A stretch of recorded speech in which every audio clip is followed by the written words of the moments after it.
Welcome in Blue Otter Premier League for our final weekend of the Premier League regular season. We'll be opening up this two-set day with the Spire against TPO Esports. It's a little bit of a warm-up for the main showcase coming a little bit later between Elysium and Literal Monkeys. But as we focus back in onto this one, we're already getting straight away. TPO has chosen the blue side for this game one. Meanwhile, the Spire will be on red side, and going straight into it, Smolder already locked in for TPO. I'm Isaac. Joining me alongside me for this broadcast will be Rue. Hi, Smolder got let through. What the hell, guys? Spire, what are we doing? Are we testing out some stuff for the postseason already? Like, is this how little we're expecting out of the TPO that we're just letting them play Smolder in his current state? This feels dangerous. I don't think we've seen a Smolder get through since we went over to 26.10 because he's too good. He is literally winning games by himself with Deathfire Touch.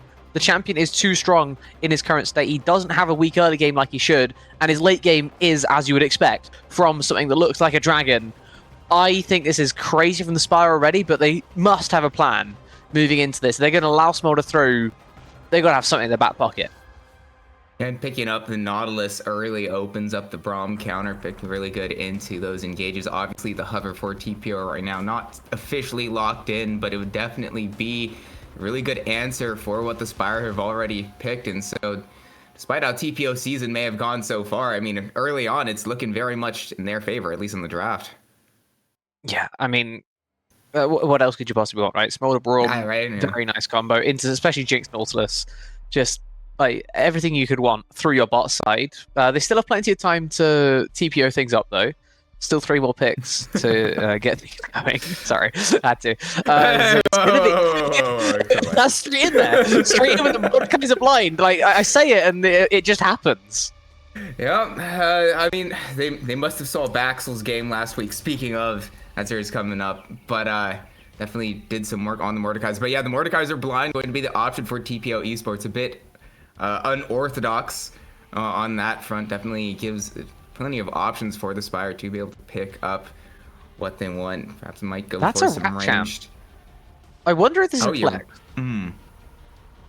You're right. We have even seen taken on the other side Mordekaiser jungle.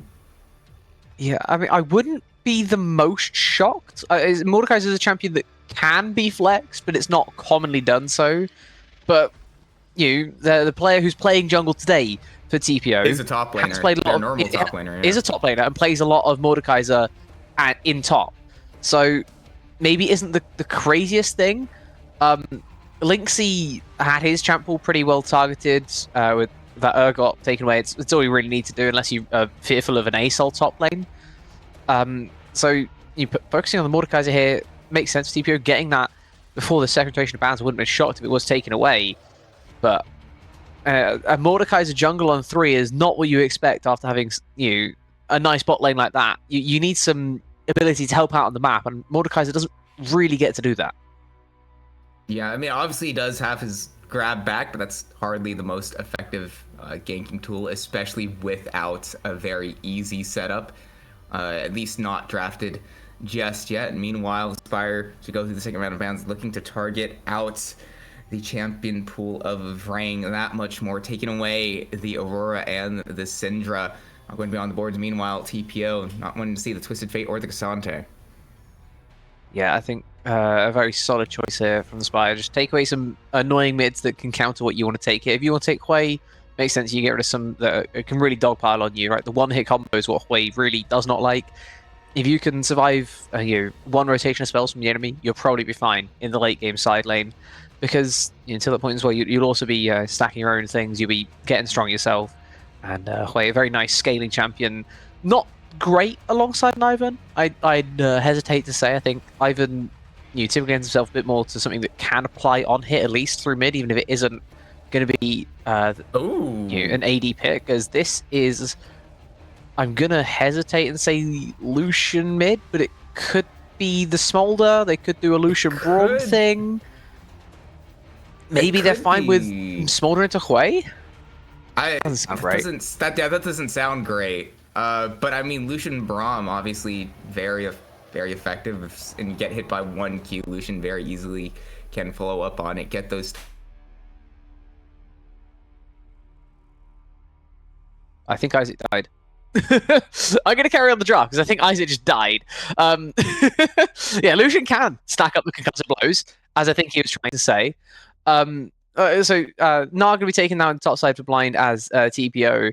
Spire got to choose what they want. Nar's kind of annoying to counter pick into. You either have to go really deep into your pools with the Veins, the Kennons, or you just got to accept that you're going to have a pretty rough matchup. The Xantiban I really like as well for TPO as Isaac is trying to rejoin after his DC. And it's going to be a Xin Zhao.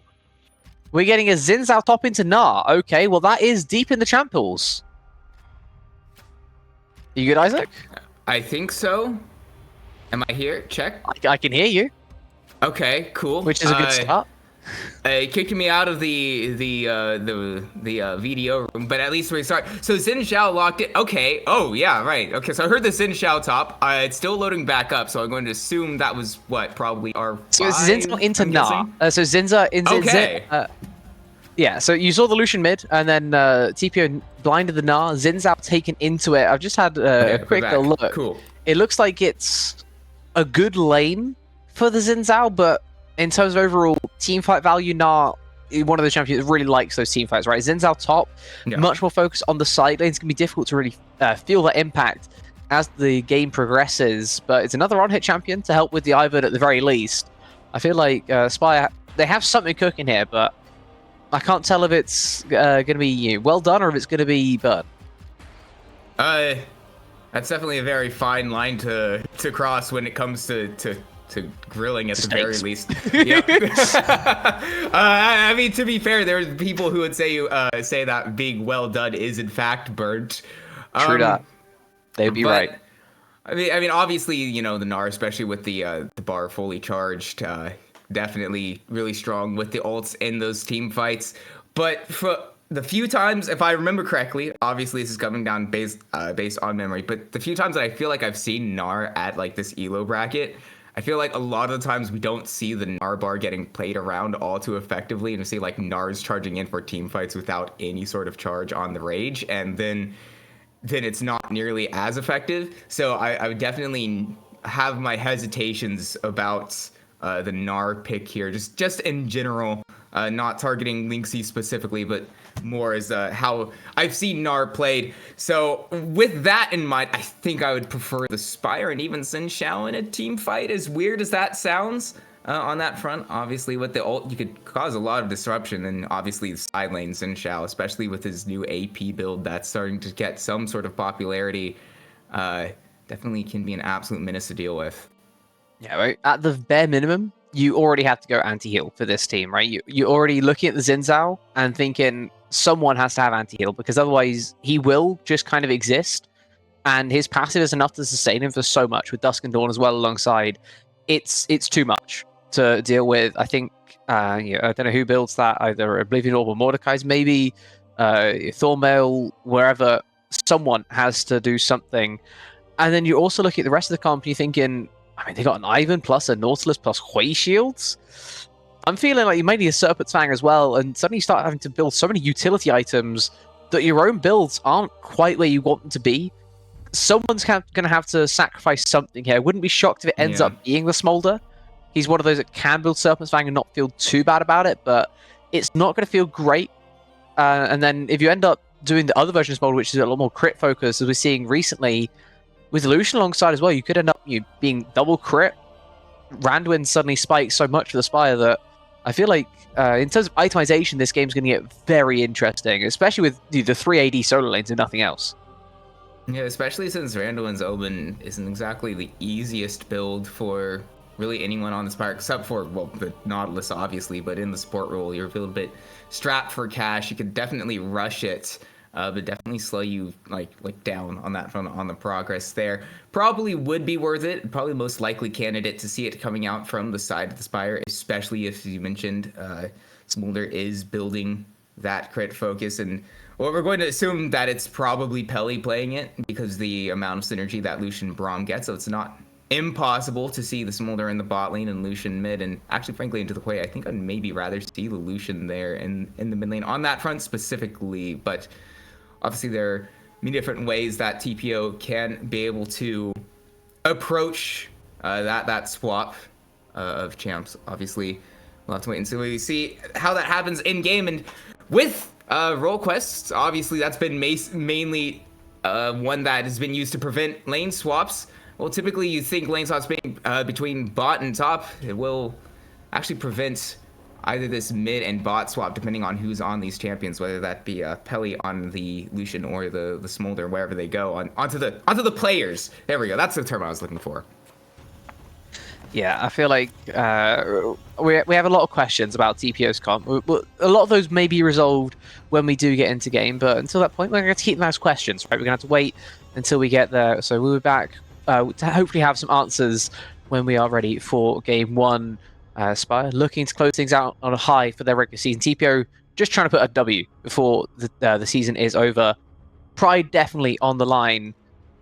Anything else? Unlikely, but we'll have to see if TPO can bring things home, or if Spire can carry on their good form after this.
We are back, ready to go for game one here between TPO Esports and the Spire.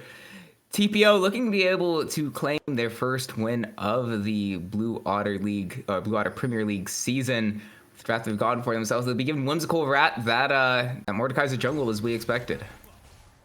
Yeah, and most importantly, it is going to be the Lucian with the Braum in the bot side, making a nice trade happen early on. Mollywop's down half HP before the lane even properly starts. That's a massive advantage gained already there by TPO. It means that the Smolder is put into mid, not having the best times anywhere near as good of a time when compared to Smolder in the bot lane, at least in terms of solo queue, in terms of play rate and win rate in that regard. But, I'm sure... they'll be well practiced. Into Hui, it does sound quite miserable. I'm going to throw that out there. I feel like you might be okay level 1 because you have auto attacks to trade with. And then the rest of the lane's going to really suck because Hui suddenly has more than one spell to throw back at you. We'll see if it goes the way of the Judy Hops, as they don't even bother with a starter item, by the way. Just straight up longsword, double refillable. Maybe that tells you all you need to know. Is Linksy starting with... is that W start?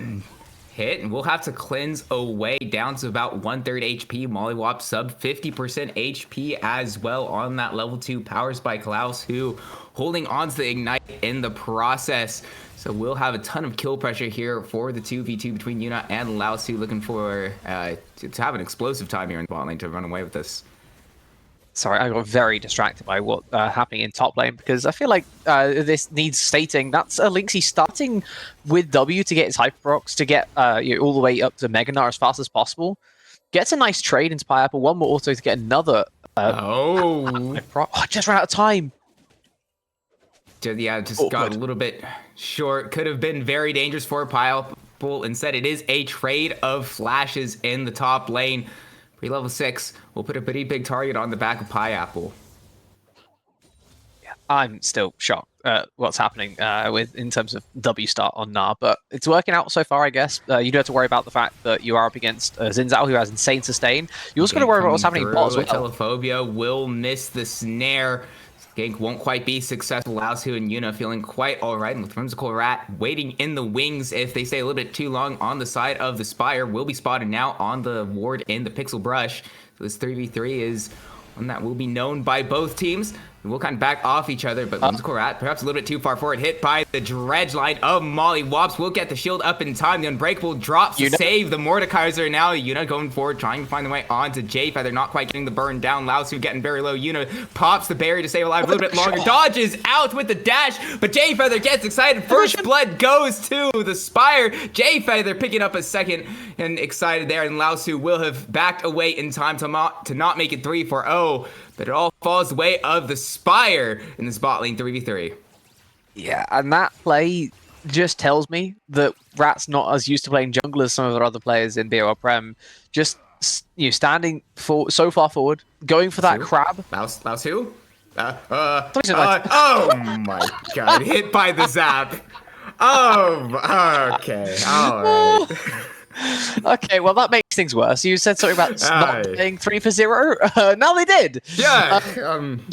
But back to the original point. Rat, by the way, without flash, only has Ghost. Walking up to the top side, starts basing on a ward, then just goes for the crab when he's not allowed it. Vrang's walking far from mid. I'm going to cut you off. Speaking of Whimsical Rat, going to try to find a gank. G-Hop's a bit too low to really follow up on that. So now it shows our focus to the top lane. Pineapple taken very low, but Linksy equally as so with a Telephobia nearby to be able to set up another easy kill for the Spire.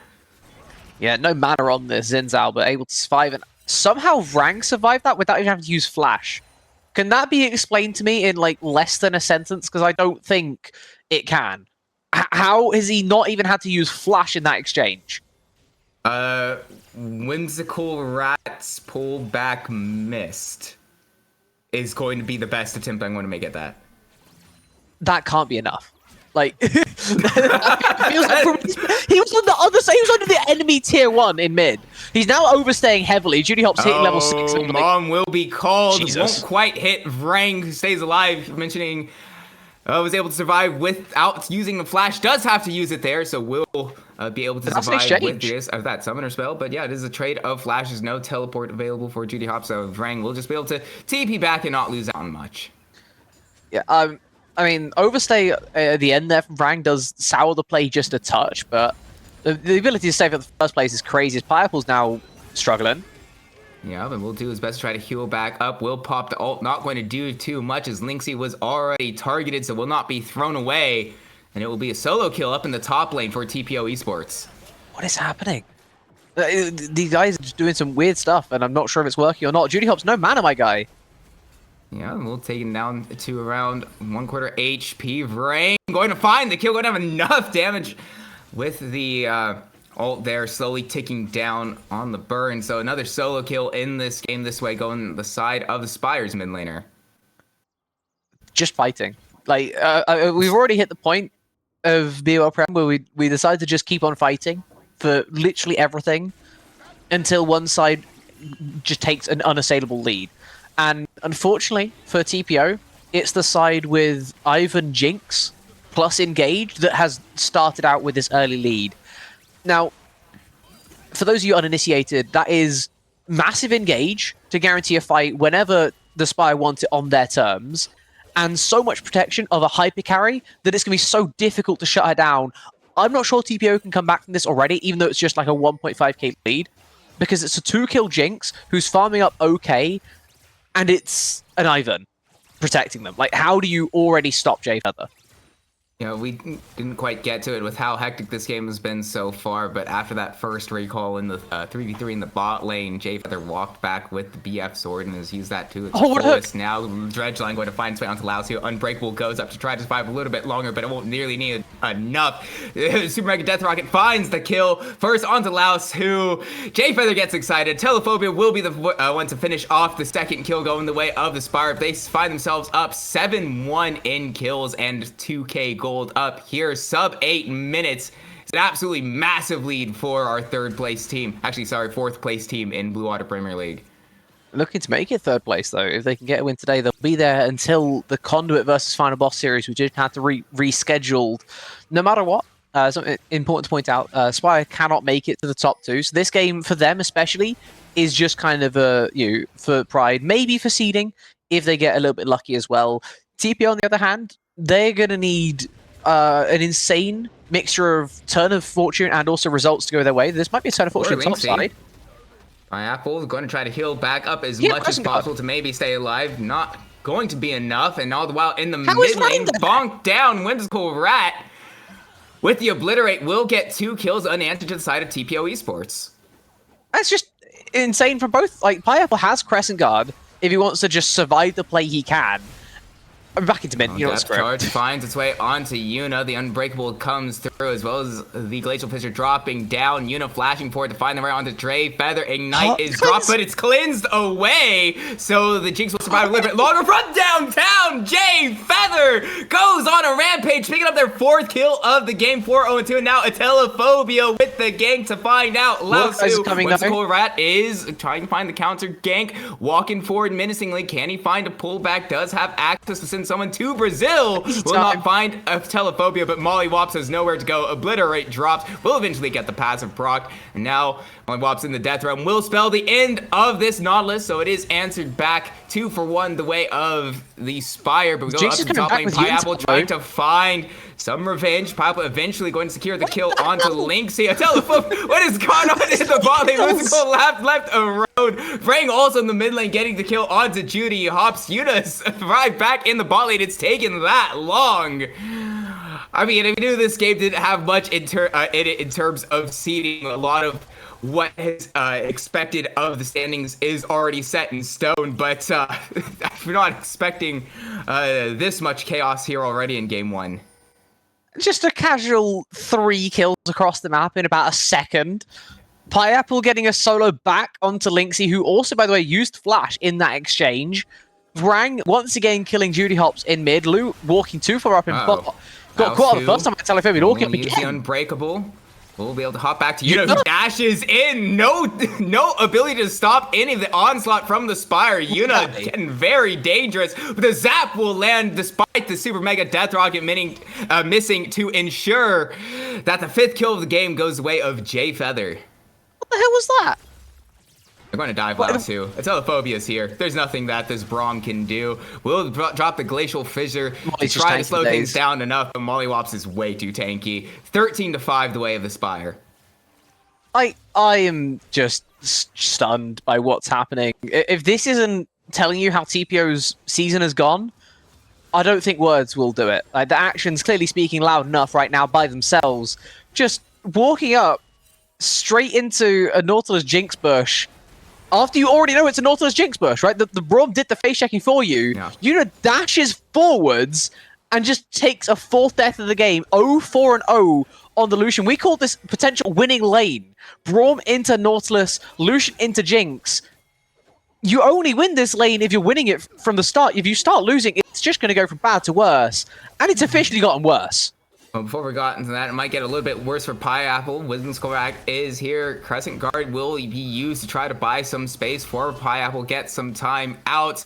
Won't quite be enough as it expires. The burn from the passive eventually going to get its way onto Pineapple. Whimsical Rat, though, 4-1-0, but we move straight to the bot lane. Yuna, you're talking about 0-4, now 0-5 with the gank. Dredgeline finds its way onto Laos, who it will be traded back one as Mollywops takes a few tower shots.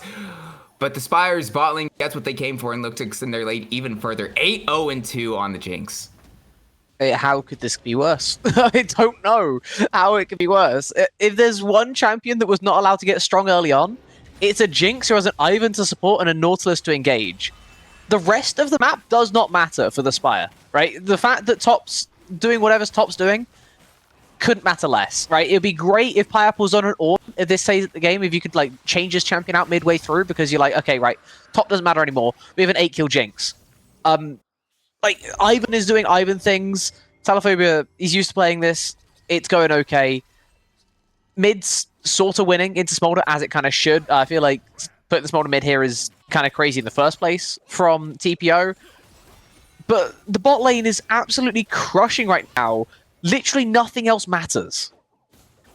Yeah, and even on the front of protection for the Jinx at this point, and the comms are probably just shouting to Pineapple, hey, it's all right, man. Just use your ult defensively on J-Feather if necessary. But speaking of Pineapple, could be in a bit of trouble. Potential dive coming through. Whimsical Rat is here. The Narth shoves Pineapple not towards the tower, just away from it. Won't quite matter. Whimsical Rat is unstoppable. 5-1-0 on the Mordekaiser. Okay, I might have to retract the previous statement. That is still a Mordekaiser. I kind of forget that it's Mordekaiser in the jungle, and he can isolate the Jinx, yep, potentially. Right. There's a little bit of danger there. If Judy Hops gets caught randomly trying to walk up the river, then maybe speaking the other way again. But I think he should be fine, especially with the Gnar coming down.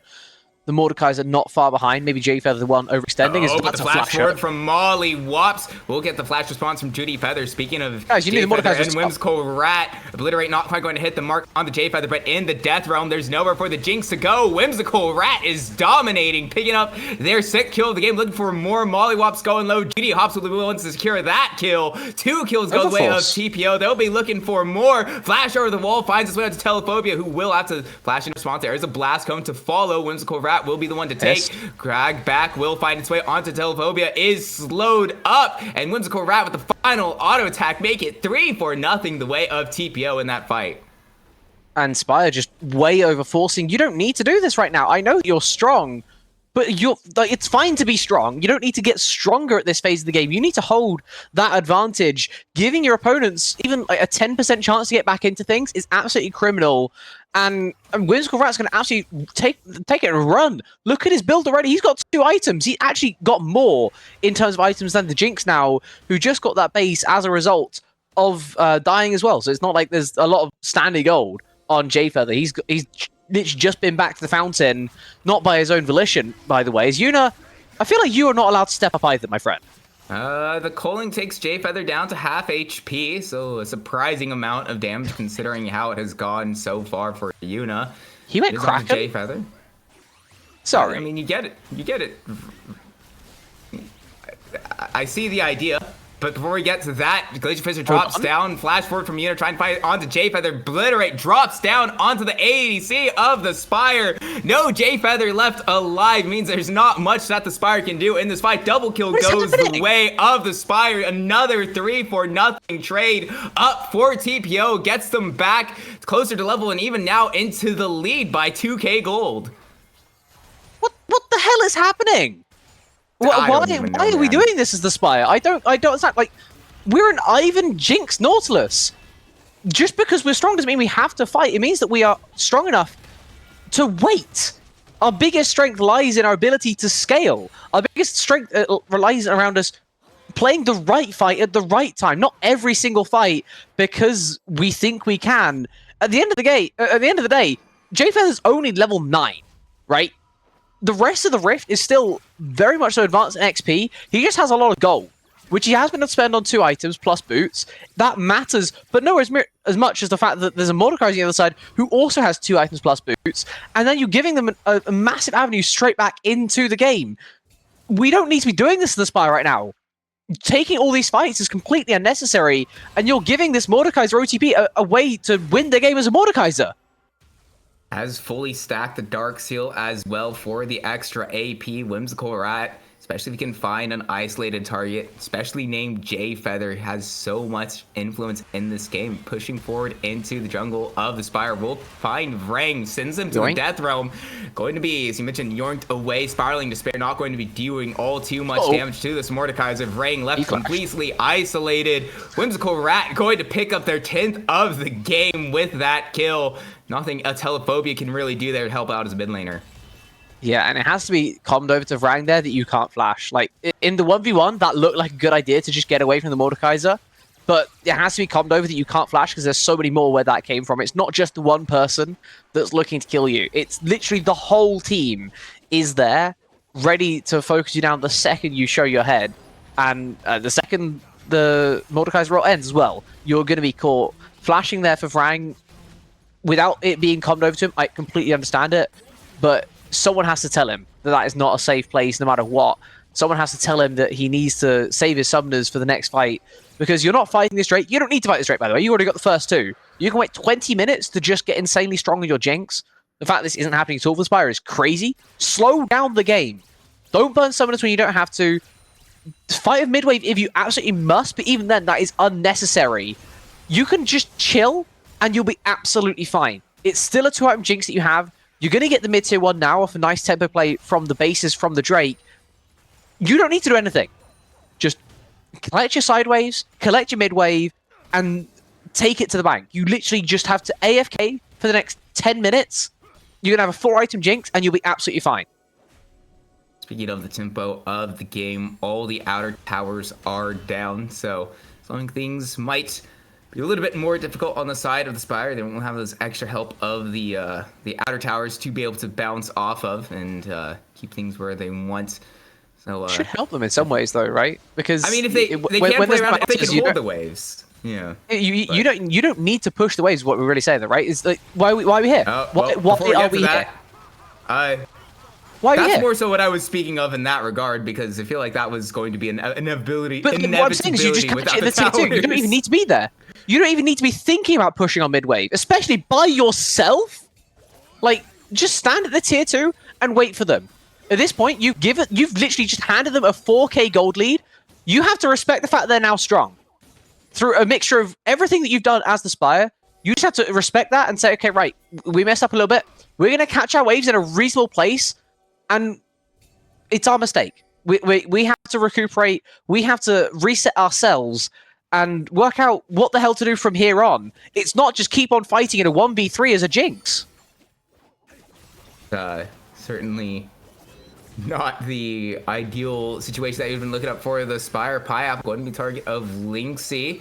We'll use the Crescent Guard now, and we'll have to flash away from the pullback Whimsical Rat, and wherever Whimsical Rat goes, it was certainly going to be a big alert onto the members of the Spire. Piap not going to have a flash for the foreseeable future. Neither's Linksy, though. I think he flashed away for a Severing Bolt that already hit him. So, worst case scenario, it's still an exchange. I feel like Piapple, he's down a couple of levels right now. It does matter a little bit, but just needs to exist in the side lane. He will get that all back and some extra on top if he's just patient. I feel like patience really has to be the mantra for the Spire. They don't need to reinvent the wheel. The way you win this game from where it was simple. From where it is now, much more difficult. You just have to sit back. You have to scale. This Jinx, at the end of the day, still has 8 kills. Is still incredibly fed, even if they have died 3 times in a row. You just don't need to fight every single thing now. You have to pick and choose your battles, and you have to find the right time to make that fight happen. Luckily for you, because you have such an insanely fed Jinx, you're able to get those early 2 Drakes with an Ivan comp. The fact that happened at all is kind of crazy, but it means you can sit back, you can scale, you are going to outscale the enemy. It's not going to take all too long either. Just sit back, take your time, catch your mid waves in a safe place, and don't ever get caught on mid again. And speaking of the next Drake, saw a few wards going down on the bottom half of the map from the Spire, looking as if they're going to want to maybe try to set up for that coming in the next minute and a half. Baron is also on the map. They do have a ward on it, so they won't know if there is any attempt started by TPO. We'll just have to wait a little bit longer next for that next Drake. As you mentioned, obviously, we are looking for TPO to, I mean, the Spire not take it, but speaking of, as you mentioned, why are we going in? Pineapple, well, again, that's a 2-level advantage. Nah. What do you expect to happen, Pineapple? I get that you're playing Xin Zhao. You either fight or you kind of suffer, but, like, just suffer. It's fine. Hold on to the side lane. Like, if the Gnar gets a plate every 2 minutes, that means the Taro's going to die in 10. That's absolutely fine. Now Vrang has to go catch that instead. Judy Hopps gets a completely free push out on the bot side. The Drake was already going over anyway. That's not really an issue. You're just, like, taking L's for absolutely no reason right now. And you're potentially even giving up a 4v3 in mid. And forward, Lao Su going to target Molly Wops, is isolated from the remaining members of the Spire left in the area. Judy Hopps going to be the one to secure the kill onto Molly Wops. Spiraling to spare, finds way onto Yuna, but the kill had already come through. TPO gets what they came for and get out. I am very close to crashing out. It's not going to take much from here on. They're pressing forward. The blast cones used puts J-Feather in a very dangerous spot. Going to have to flash away from Whimsical Rat's pullback. Really poor use of the blast cone there. Now Vrang in the death realm, left completely isolated into Whimsical Rat, obliterated down. Whimsical Rat, 12 kills in this game, looking for a bit more. J-Feather too far forward. Judy Hopps will be the ones to get that kill. Sorry, Telephobia going to be barely tapped by the snot bubble, but it won't still be enough to secure it for Judy Hopps. Double kill the way of the Smolder for 2-2. Now pressing down on the mid lane. We'll get even more on top of the expected Drake that will eventually go there, but they actually won't even target that. I mean, they left Whimsical Rat alone to secure it, and instead they move for the Drake and the Baron. What the hell? Spire, I'm serious. Like, how are you throwing this game? How have you managed to find the only way to lose? I am in shock that this is happening right now. Do they not respect the fact that Nautilus is dead and it's a 5v4? Like, they just walk forward and get caught every single time. It's gone from them being in a massive advantage through bot to them being down, to losing that advantage and being equal in terms of the overall game. Then being down 2k gold, then 4k, and now it's 8k. Every single fight is going so badly for them because they can't fight right now. And they still woke up in disadvantageous positions. If you have an advantage, then I get it, right? You gotta pick, go nuts, have a try. Instead, we're pushing side lane 3 levels down? What are we doing? Pineapple will be healed up by the redemption as much as possible, but that's not nearly going to be enough, or actually it just might be. A Telephobia does arrive. Lynxie in a bit of trouble. We'll be able to hop away. Won't quite find the stun. Now J-Feather steps way far up. Glacial Fissure going to find the knock up onto 2. Judy Hopps is unstoppable. Once again, J-Feather way too far forward. Double kill goes the way of the Smolder once again. And so TPO now up 9k gold, looking for their first win of the Blue Otter Premier League season. Look very comfortable to do so at this point. Judy Hopps has the execute as well. Not going to be officially the triple kill, but a third getting picked up in quick succession by the mid laner of TPO. Yeah, when you say first win, by that means first map win. Okay, he's talking about first map win for TPO. They have gone 0-10 through this regular season so far. It has been absolute misery 12. for them. They haven't played last week's game yet. Have they? Oh, they didn't. Right. Sorry. Um, That's my mistake. I completely understand. It's week 7. I get it. Like, they have not won a single game of Summoner's Rift out of the 10 that they've played. They now find themselves 10k in the advantage, and I mean, I will commend them for like making the plays that are given to them. Right? They've turned this game around when they should have had absolutely no chance of getting it to work. But my point stands, they shouldn't have had no chance Linksey's of level getting it to 17. work. Telephobia is already so low. Linksey in the 1v3 finds a kill, but it does give a shutdown over to Jay Feather. And so the 1-for-1 trade, as you mentioned, probably not all that worth. But meanwhile, in the top lane, it will open up TPO to push a little bit further with the help of the Baron. Taking that top lane tier 2, look for a little bit more, but as the recalls come through, not sure how much they will be able to grab. Rang pulled back, chunked out fully just by Judy Hops. So they're going to have to reconvene once again as they step away and lick their wounds. Yeah, and I mean, that a little bit too far there for Linksey. I feel like when you have the advantage, we were saying before, right? You have the advantage, make plays that maintain or build it.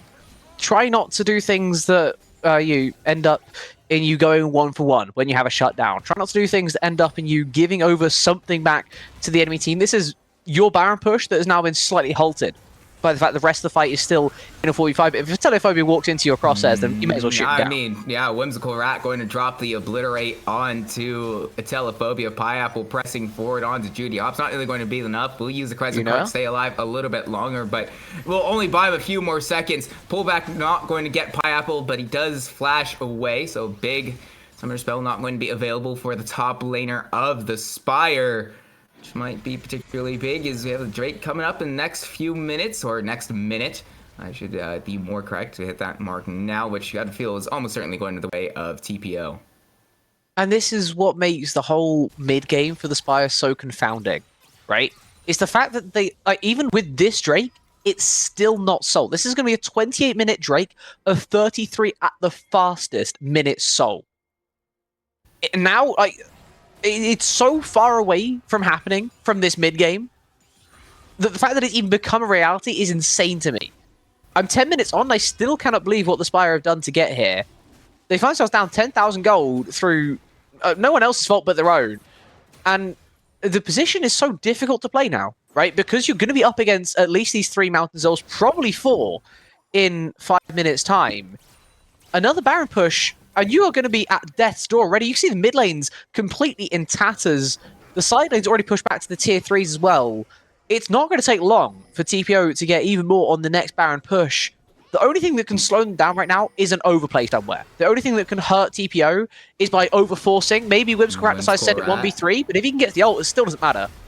Yeah. Pop the Ghost immediately. Obliterate drops down onto Jay Feather in the Death Realm, who is immediately removed, and the fight has no chance for the Spire to do anything. 4 quick kills from TPO. Blink and you'll miss it. Vrang's the only one left alive on sub 50% HP, and that is all she wrote for game 1 here between TPO and the Spire. TPO Esports, for the first time in the Blue Otter Premier League season in week 7, pick up a win.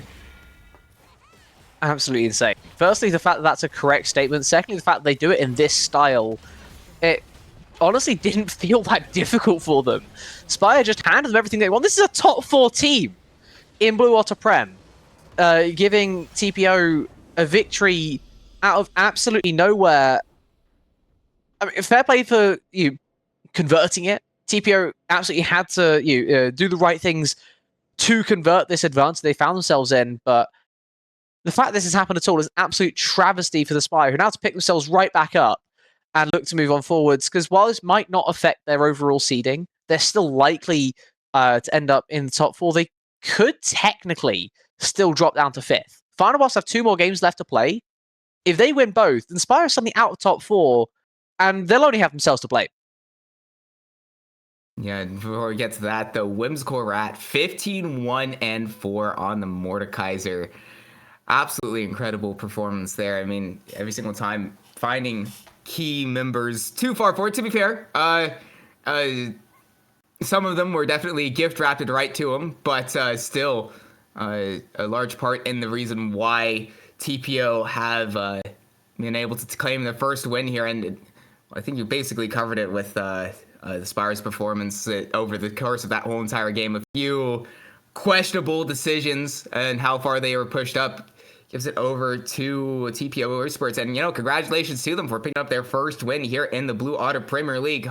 Maybe they could push even further and try to claim their first win in the final week here. But we'll have to wait and see what the Spire do to be able to come back in this one. We're definitely expecting a little bit more from them. So we'll see what changes they make going into Game 2, in which we will see you for the draft of in just a few short moments. So don't go anywhere.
Well, I might catch some flack from Loki for saying this, but I don't think anyone expected the scenario that we have on our hands right now. TPO Esports up 1-0 in the series over the Spire here in the final week of Blue Otter Premier League in what was pretty emphatic fashion in that game one as well, Rue. Yeah, very impressive fashion from TPO. They capitalized very well on the mistakes of their enemies in this one. They got a strong jungle lead early on, and Mordekaiser did some Mordekaiser things. The raid boss was most certainly in town this time round, and TPO used that advantage to really snowball their game in their favor. See if they can do something similar this time around, as we are headed into draft for Game 2. Seraphine first up for TPO after some bans that say to me they don't like hyper carries, but they also like hyper carries on the enemy team. I can't quite work out what they're going with here. The Thresh, and then also Jarvan Pantheon. That feels a bit counterintuitive. It feels pretty targeted towards, like, I know Mollywops plays quite a bit of Molly Thresh. likes Thresh, that's fair. Yeah. But like, so you pair a Thresh with a hyper carry, right? The idea of Thresh is that you have hyper carry, works very well. But then hyper carries are immobile. So why are we removing Jarvan Pantheon? Who can target immobile champs really easily? Anyway, moving on. There we go. I have no answer for that other than Pantheon and Jarvan are pretty strong in the meta right now. But what is also really strong in the meta is obviously Seraphine Ashe has defined what has feels to be like the last 5 patches in the bottom lane with that Seraphine picked up first. The Ashe response almost inevitable, going to have to come through as a trade around, but we're going to have bit of a hiccup on the side of the Spire. We'll probably get what that champion is in a few short moments from production, but we'll be left guessing for a while. It will be Wukong. This early on, a champion that is a little bit fallen out of the meta a little bit. I mean, it's still definitely all right being an 80. It's still an 80 bruiser, yeah, but definitely not like the premier one that we've seen here in this season. Neither is this as an 80 in general. Overall, Varus is falling way down the tier list because he was too good for too long, and therefore is not allowed to exist. That is the right way of things. If they end up picking this as a 2-3, I don't know what TPO are cooking, but I'm here for it. I feel like you have to lean in to the fact that your jungler is not a jungler by trade and just got a 15 kill game with Mordekaiser. You have to lean all the way into that and say, you know what, he's feeling it. Just go something absolutely out there. If he wants to play Karthus, if he says I can play Karthus, then fair enough. But the enemy team has immobile AD. You already got 2 of the immobile AD chasers from the jungle taking out the pool. Take another one out as well. The Vi very good at locking down a single target like the Ashe, and Wukong not going to be able to help too much, especially when the Vi is untargetable. Now it's up to the Spire to really find what they want to do. I feel like Melio is a natural response here, plays well with the Ashe, can mitigate a lot of the CC coming your way. Encore, Chains of Corruption, whatever comes. The Vi is going to be a little more difficult. Rakan was not on my list. I feel like that's maybe not quite as strong, but it has a similar idea with the peel. Yeah, and also gives you, I mean, you didn't really need an in-game option with Wukong already drafted, but can follow up on that pretty effectively as well. But the Cyclone gives you a nice layering of the CC for the knockup with the Grand Entrance as well. A little bit of synergy there. Lacking on damage, admittedly, on the side of the Spire as well. Ashe does a decent amount. Had a slight, ever so slight nerf on the Q damage towards the later end of the game, but still we'll need to see a little bit more from the Spire on that front. As we go through the second round bans, Galio and Fiora immediately taken off the board.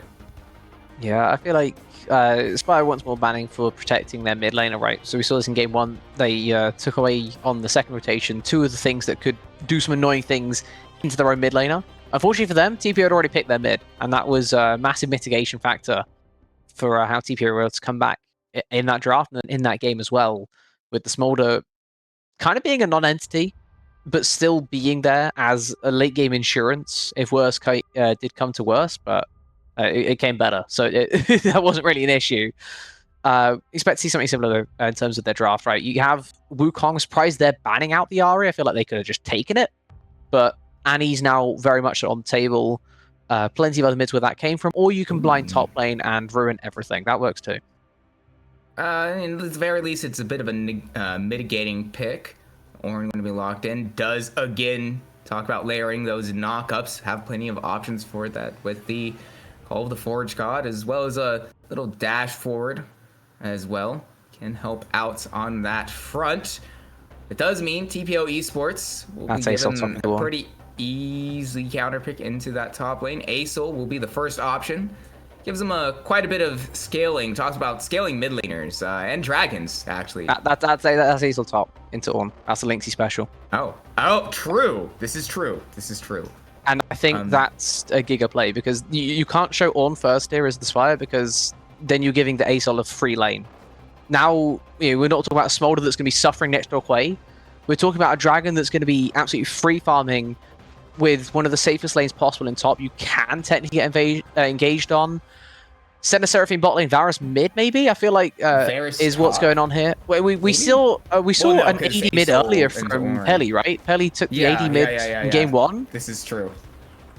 Could be the Varus mid with the Shiv ideas.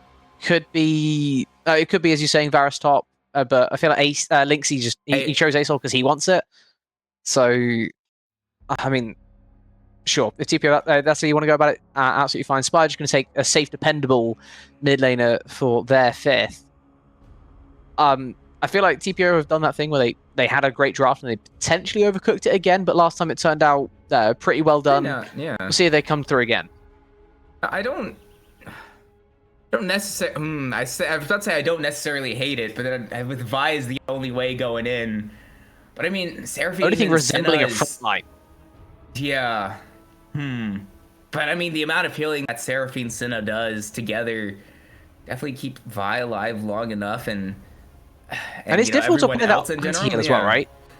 If they're playing back, the Senna Seraphine are going to be able to just kind of free heal instead of having the anti-heal applied effectively. So it might be on like 1 or 2 targets in the front line, so the Vi might have a slightly tougher time, but I'm sure they'll find a way. This game here is a lot more about spacing and trying to mitigate the engage when it comes, finding either a counter engage onto the 2 immobile carries for the Spire, or just peeling back a little bit further. They have the abilities to do precisely that. I think the center route, an Asol, Black Hole on the ground, even Vaiku away. Varus has plenty of peel options. Seraphine has plenty of peel options. You can keep the Spire at arm's length here, and TPO are going to have a real tough time. Spire are going to have a real tough time getting onto them, even with their engage of Ornn Wukong. Yeah, because I mean, Victor has the range to follow up, but Ashby not so much. Obviously, an Enchanted Crystal Arrow from downtown can help extend the CC, but it might be a little bit. There's no easy or like, what's the word I'm looking for? Like, yeah, I suppose easy or like varied ways to follow up on the engage that they have to follow the damage in response. So let's wait and see how that pans out for the Spire, if they can send us to a game 3, or if TPO can do something even far more unexpected, come away with a sweep here in game 2. We will have to send it to the spectator delay when we come back. Obviously, we're going to be looking for Lynxy on that Asol in the process, so don't go anywhere. See you in a little bit.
Welcome back to TPO Esports against the Spire here in the Blue Otter Premier League. TPO picking up their first game win of the Blue Otter Premier League season in the final week of it. Looking to play spoiler here over the Spire, and well, we had a feeling that it would be Linksy on the ace, so it was kind of expected. Wait, hold on. Judy hops on Senna. Wait, guys. What are we? Okay. I feel like Judy just likes his random AD picks that have Deathfire Touch. Maybe that's what we were waiting for this whole time. It's going to be Varus Seraphine in the bot lane, which doesn't quite have the same ring to it, if nothing else, than Senna Seraphine, which was one of the things that Senna used to play alongside amongst all the others. Yeah, I don't hate it here. But choosing to just go Senna mid, in a Deathfire Touch, a similar champion to Smolder in the sense that you are just kind of strong. The single target ability of your W applies it really well, and the ability to proc it multiple times as well in a team fight works out very well for Judy. And to be fair, the early trading as well is going to be pretty solid into a Victor who actually gets kind of outranged by you, even at level 1 before you have any stacks. Seeing that early on, he's getting the early push, and we're getting early engage in bot. Yeah, Grand Entrance finds its way onto Laosu, chunks him down to sub 50% HP. Final auto attack from Jay Feather will hit a little bit harder onto Laosu as well, though no summoner spells used just yet. You chose a really bad time to throw it back to me. I was drinking a cup of tea. Oh, sorry. All good. Whoops. Okay. You got the mouthful down, but we're as I say, a very good trade. Judy Hops not having the best of times, stuck in a gravity well, but still be absolutely fine. Bot lane still dangerous. Yeah, another Grand Entrance finds its way onto Laosu, chunks him down even further though. A few auto attacks from Yuna, finds its way back onto Jay Feather to equalize it a little bit more. Yeah, I can appreciate what Loki is saying in Twitch chat. I understand the pain. Take the draft league away from Pelly. That's fair. That is very fair. I mean, if it works, it works. We'll see if it does, as we are getting a 4-camp clear into gank bot. Hello. Yeah, and the knockup finds way onto Mollywops. The damage is enough! Double flash. 2 kills goes the way of TPO, as you mentioned, both flashes used in the bot lane of the Spire. So TPO, after winning game 1, look to start off game 2 in a very explosive fashion, 2-0 up. Yeah, when you're gonna get engaged on by a level 3 jungler, you either have to just like run away or flash away, right? If you're that far up, running away might not be an issue anymore, might not be a thing anymore. To just tank the damage, take the death, and also flash in the exchange, it's just not it. A nice flash over the Grand Entrance there from Judy is going to keep them very safe indeed. That's what you need to do. Flash before the CC hits you. Flash before the damage really gets to you. Just doing nothing and then eventually dying to the gank as well as using your flash, in effect, like a 2-kill play as well, is absolutely diabolical. It's completely devastating for the bot lane of the Spire, especially with how immobile Ashe is. Definitely makes it very vulnerable as a pick without it. And, you know, with both flashes up and available for Yuna and Laosu, and eventually they inevitably hit level 6. Flash might be back up in time, at least on the Seraphine front. But I definitely think Yuna could be within a shout of being able to get relatively free Chains of Corruption down with not much that Jay Feather or Mollywops can do about it. Yeah, I mean, this is huge for the overall gameplay. It's just like the bot lane is now such a dangerous place for Jay and Molly to exist, and they're still trying to get this push, still trying to be aggressive, and they have found a decent time while Whimsical is clearing his top camps. And the other thing you can point out is this is not a jungler that's used to playing jungle all too much, so maybe you can mitigate some of the more difficult parts of the game by trying to exploit his own tempo that he might not be as used to controlling. But at the end of the day, it's still a Varus who has boots already completed into an Ashe. Very nice early purchase there. Is going on hit for Varus, which is a little bit surprising. But the new on hit version with Shiv, just kind of mixing AD and AP, still completely viable into whatever you have on the other side of things. And difference in terms of gold spent as well, absolutely massive. As Pineapple has hit level 6, tries to go for a trade there on Linksy. Whimsical, what are we doing here, buddy? Currently flashing away from the members of Spire. Mollywops will be snared up. Whimsical Rat goes in, won't find the knockup onto anybody. Isn't level 6 yet either. Dawning Shadow comes over the top to get a few shields up, but it won't be enough to keep the Rat alive for much longer. But Yuna pushes forward onto J-Fez, making it 1-for-1. But Yuna now wrong side of the map, hoping for Judy Hops to eventually arrive. Laos 2 going to eventually get the heal, and the shield won't be enough to keep Yumi alive for much longer. Atelophobia very low, but not quite dead. Laos 2 with the Q finds the kill and does flash away. Vrang not going to be able to find the count to Laos 2 just yet. Doesn't have the E evolve. One auto attack going to get the shield forward. Enhanced auto one with the Q is able to secure it though. So a very hectic fight. Judy Hops now staying around though. How many kills have gone over will not have much of a threat on him. And Laosu barely just got his heal off of cooldown, either just before or just after he went down. I couldn't quite tell which because it was that close, but if he had it, maybe survival is possible there, but it's still so difficult to really say you're going to hold on. So if he chose to hold the summoner, then fair enough, but I think it may have just been out of his hands anyway. Overall, a bit much for TPO. They don't need to be making that play, but it could be worse. They still get a couple of kills back in their favor, even though they end up losing the overall play. They kill J-Feather again, which is kind of the main objective. Putting this Ashe down as much as possible is what they're really looking for here.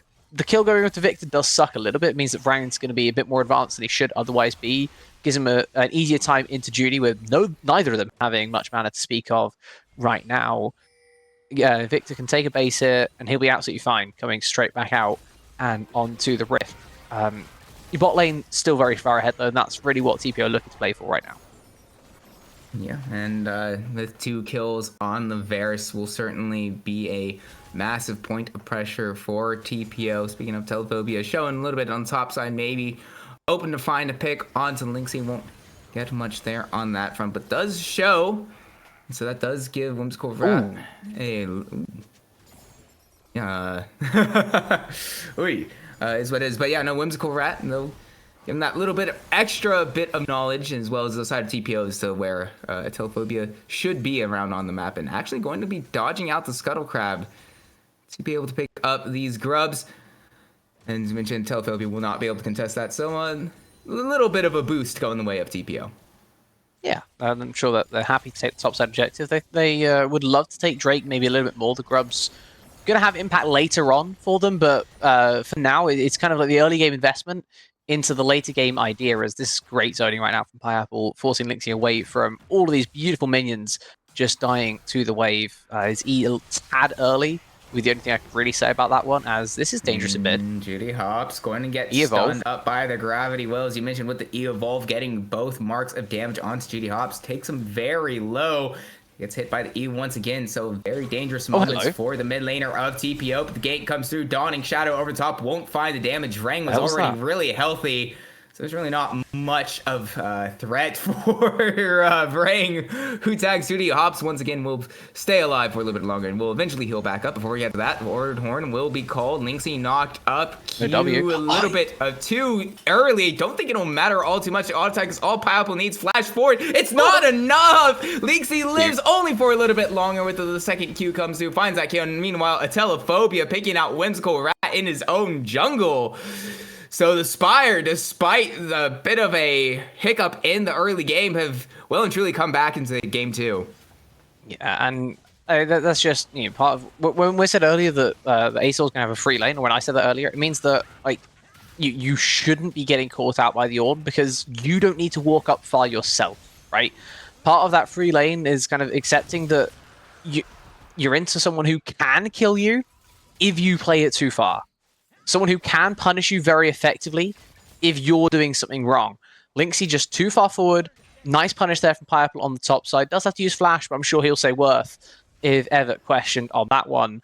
And the bot play, I saw it brewing for a second there. I saw Telephobia. I thought he was going to go on to Judy in mid, trying to punish the end of that Flash timer, especially with how low he was. But the center, able to dip out, able to be the one that kind of avoided Whimsical Rat, has to be a lot more careful in those situations. Your mid lane is getting very well pushed under and is also quite low HP. Your bot lane is getting pushed under for that small little timer. That means that your bot side jungle is a very dangerous place for you to exist in. And that's just something that comes with having jungle experience, right? When you're not used to playing the role, suddenly those random timers where you think that you're safe and you're just kind of not, they hit you a lot more than they ever would normally when you have the experience. And it's a really good punish there found by the Spire.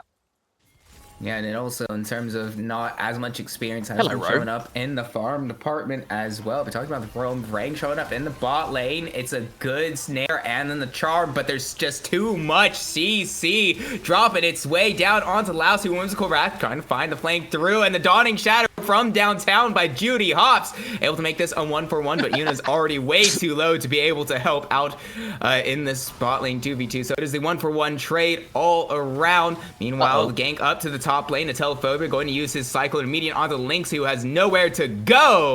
Telephobia going to pick up his 4th kill of the game, but continue in the bot lane. Yuna going to pop the bear to stay alive a little bit longer, and it will be enough. Yuna gets a kill onto Jade Feather. Volt Breaker finds the mark onto Molly Wops. Piercing Arrow not quite going to be enough to get the kill onto Molly Wops to make it 2 for TPO, but still a successful play in the bot lane for our leading team in this series. I mean, sort of. It's kind of a bit iffy both ways there. It was nice to start out with for the Spire. They have the roam down. They do a lot of damage with it, with Vrang's initial burst doing a great job, especially of zoning out Yuna as well, for stopping him being an impact on the rest of the fight. But then it's just an overplay. When your Wukong is trying to make his own way up towards top to put Lynxie further behind on the ASOL, you need to bear that in mind, right? You need to know where your jungler is and where the enemy jungler can be. A nice time found there by Rat to turn up on the bot side and turn that whole fight back around in his team's favor kind of saves the play, because across the rest of the map, it was not going very well at all. I don't like the idea of trying to gank this Ornn. I feel like that's maybe a lesson in futility. Yeah. But, you know, trying things is good to see. You can definitely look towards this Victor, even though he does have Flash. Getting rid of that summon would be nice. The your own camps are spawning on the top side. I think I might take priority right now for the Rat. You do have to be careful, though. Your Senna's getting sort of collapsed on. That Ash Arrow went very close. Yeah, that's where my eyes were with the Enchanted Course Arrow. But moving back up to the top lane, since it was mentioned, obviously 0-2 Lynxie not feeling great. Also a couple levels down, but on that front, Can't record also in the inventory of Pile, but before we get to that, Laosu is chunked down to half HP, but does have the protection of the tower to be able to keep him alive. Yeah, we need a better way of tracking these junglers for both teams right now. It feels like they're getting way too much value just by existing in weird places that is not expected by the enemy team. A couple of plays onto top that have got a little bit too much value, at least I'm sure from Lynxie's point of view. I mean, Judy's walking this far up mid. The Wukong's in the area. This is so dangerous. On the opposite side of the map, will be able to use their E to get away, but steps forward, interestingly enough, to get within range of the Cyclone. Second charge of it does find its way onto Judy Hobbs, and a Telephobia picks up his fifth of the game. Whimsical Rat can't do anything to help out his mid laner. Okay, to be fair, that was a 5-man mid, but like... No, I mean, yeah, that was less of an... You know what? That's I probably could have worded it better. It was less of an indictment on Whimsical Rat's ability, and more so that, given the situation, there's not much Whimsical Rat could actually do to help out Judy Hobbs there. But yeah, I mean, at least he survives, right? It's just the one person that falls, but you got to be able to do something on the side lane. When you have 5 people committed to one lane, that means the 2 lanes are completely free, right? It means that the top lane had a small window of opportunity to get a push out, get a base. It means the bot lane had the opportunity to do the exact same. Yuna's now found that, but it took him a lot longer than you could argue that it should have. And Lynxie still hasn't found his base timer. He's going to have to take it without TP at some point. And the wave's not going to get any better for him. Completely out of mana now, using all the mana on the Q instead of waiting to just press E and base and just accept the bad lane. I mean, he's accepting a bad lane anyway, right? Just you gotta calculate it at some point. I feel like when there's that many people committed to one place on the map, you have to be able to get something elsewhere. Otherwise, you're just sacrificing mid for no gain. It would have been nice if Judy had the opportunity to reposition a little bit earlier on, but a really nice gravity well from Vrang forced him up, because we're just going to make another play on bot. Pushing forward, but this will be a 4v3. Jazz Arrow finds its way onto the Varus. It's a really good encore to slay things out a little bit longer. Whimsical Rat does their best to try to trade one back, but a Telephobia will be the one to secure the kill. 6-1-0 on the Wukong now. Yuta has nowhere to go. Orin Horn called. Pineapple's the one who secured the kill. And so the Spire increase their lead even further, and with the second Drake of the game spawning, they will go up 2-0 on that front as well. Yeah, and Spire have seemingly found the condition to play against TPO. The condition appears to be send everyone for everything, and they will still take a fight with us. I can't quite explain why TPO are taking these fights in kind of 3v5s, 2v5s, but when they're being offered, the Spire aren't going to say no. They're going to keep overforcing until TPO prove that they shouldn't, right? Until something comes back to bite them, like the Assault getting a push on the top side. Who, by the way, Lynxy just wasn't top at all. He was just kind of like floating around in the bot side jungle. Mid lane wasn't being pushed out. You got to do something elsewhere, or you got to take a 5v5. And I feel like taking a 5v5 at this point would be absolutely ridiculous into this Ornn. Just like push the side lanes. That you have to get something elsewhere. I don't care if it's 2 plates top lane. You cannot be losing that many members in bot and the Drake and not getting a single thing back in top. And so, as a result, Spire sit 3k gold up. Pretty dominant position as is. With the Rift Herald up and available to them, Pineapple in the area could potentially be one that they look for, especially with, looks like to be the TPO members heading, well, roughly towards the bot side of the map. Would leave a window for Telephobia to take it, should they choose. I mean, Rift Herald has a value here for Spire, but it's not the be-all and end-all, right? If they can break up mid, it'd be lovely, but as things stand, I think they're doing pretty fine. They just need to keep things where they are. The real issue for them is that comes through, finds its way onto Yuna. We'll get the full 3-second stun, finds an easy charm. Not quite layered CC perfectly from Molly Wops, gets a flash away. Won't quite matter because the Telephobia will find the Cyclone in onto Yuna. Gets another kill going the way of the Spire. And it's that thing again. If you're gonna have to flash eventually, flash the first thing, right? It's we keep on saying, because it keeps on coming true. If the Ash Arrow is going to come in and you think they can kill you off the back of it, because it's a 3-second stun, then that's just going to have to be the summoner burn. Yuna tries to hold on to it and then ends up burning the flash in a death anyway. And it feels so much worse when that happens. You don't get any of the value out, and you get all the negatives associated. It's just avoidable mistakes right now for TPO. And again, by the way, another massive commit on one side of the map that isn't punished by a cross map either. And now Judy hopped in trouble. Orin Horn called second proc of it. Comes through. Pineapple picks up his third of the game. Not really anything Judy Hops can do on that front. But look at top lane. They have nothing top lane. There is Ornn and Victor in bot with a Wukong shadowing. Right? That is literally the 3 champions that can respond to top. And Lynxy's walked out bot. He has TP for top. Just trade turrets, my guy, please. Do something with the macro. You can't just be trying to respond to everything. When the top side is completely open, that's your opportunity. That is your cross map. Oh, Mollywop's going to be snared. J-Feather going to be targeted by the Vi ult. Bit of a bit of a mismatch of targets now. Telephobia has arrived. Cyclone and Enchanted Crystal Arrow will burn down. Whimsical Rat with nowhere to go, nowhere to move. Rang going to pick up the second with a laser, but a little bit too far forward. Judy Hops will be the one to get the shutdown off the Chains of Corruptions from Yuna, but now it's only Judy Hops left alive because Yuna has no health. Lynxy goes straight to the backline. Will do their best to try to burst down J-Feather. The barrier already used by J-Feather. Lynxy still in the backline. Wants to flash away from the grand entrance of Molly Wops, but Lynxy on the wrong side of the map will eventually walk out of there, or I guess fly out of there, but is still pressuring around, still staying to maybe try to find a kill onto J-Feather, who, in fairness, is staying, is pushing forward. Lynxy, though, won't try to find that kill. Instead, will hop on out of there, hightailing it away. So, how is it possible that in every single play, the Spire just have more people? Like, I feel like that shouldn't be possible. I feel like we shouldn't be dropping Rift Herald on our blue buff. But I feel like it shouldn't be a thing where the enemy team always just has more people than we have. This is a 5v5, right? I'm not going crazy on that one. There are 5 people for both teams. Yes. How do the Spire always have more players in the right place than TPO? There's something going on right now for TPO that, like, it must be in communication. By the way, what the hell was that Rift Herald? There's something going on. Matt, have to imagine that Rift Herald was I wanted to ward and then whoops, I had a Rift Herald because. Cross map. Oh. Oh my god, we got a cross map. And I mean, it very well could even be a objective bounty as well. A second one for TPO. Of course, I'd say that they expired. You know what? That's because they got the mid tier one. Yeah, I know they did. That's where they got it. But actually, Baron started. Baron down to half HP. It's another cross map. It will be Soul Point going the way of the Spire, but the Baron buff getting picked up by TPO. So you wanted cross maps, Rue. We've got a very unorthodox one coming out here currently at 20 minutes. 20-minute Baron to TPO, and worth? I don't know.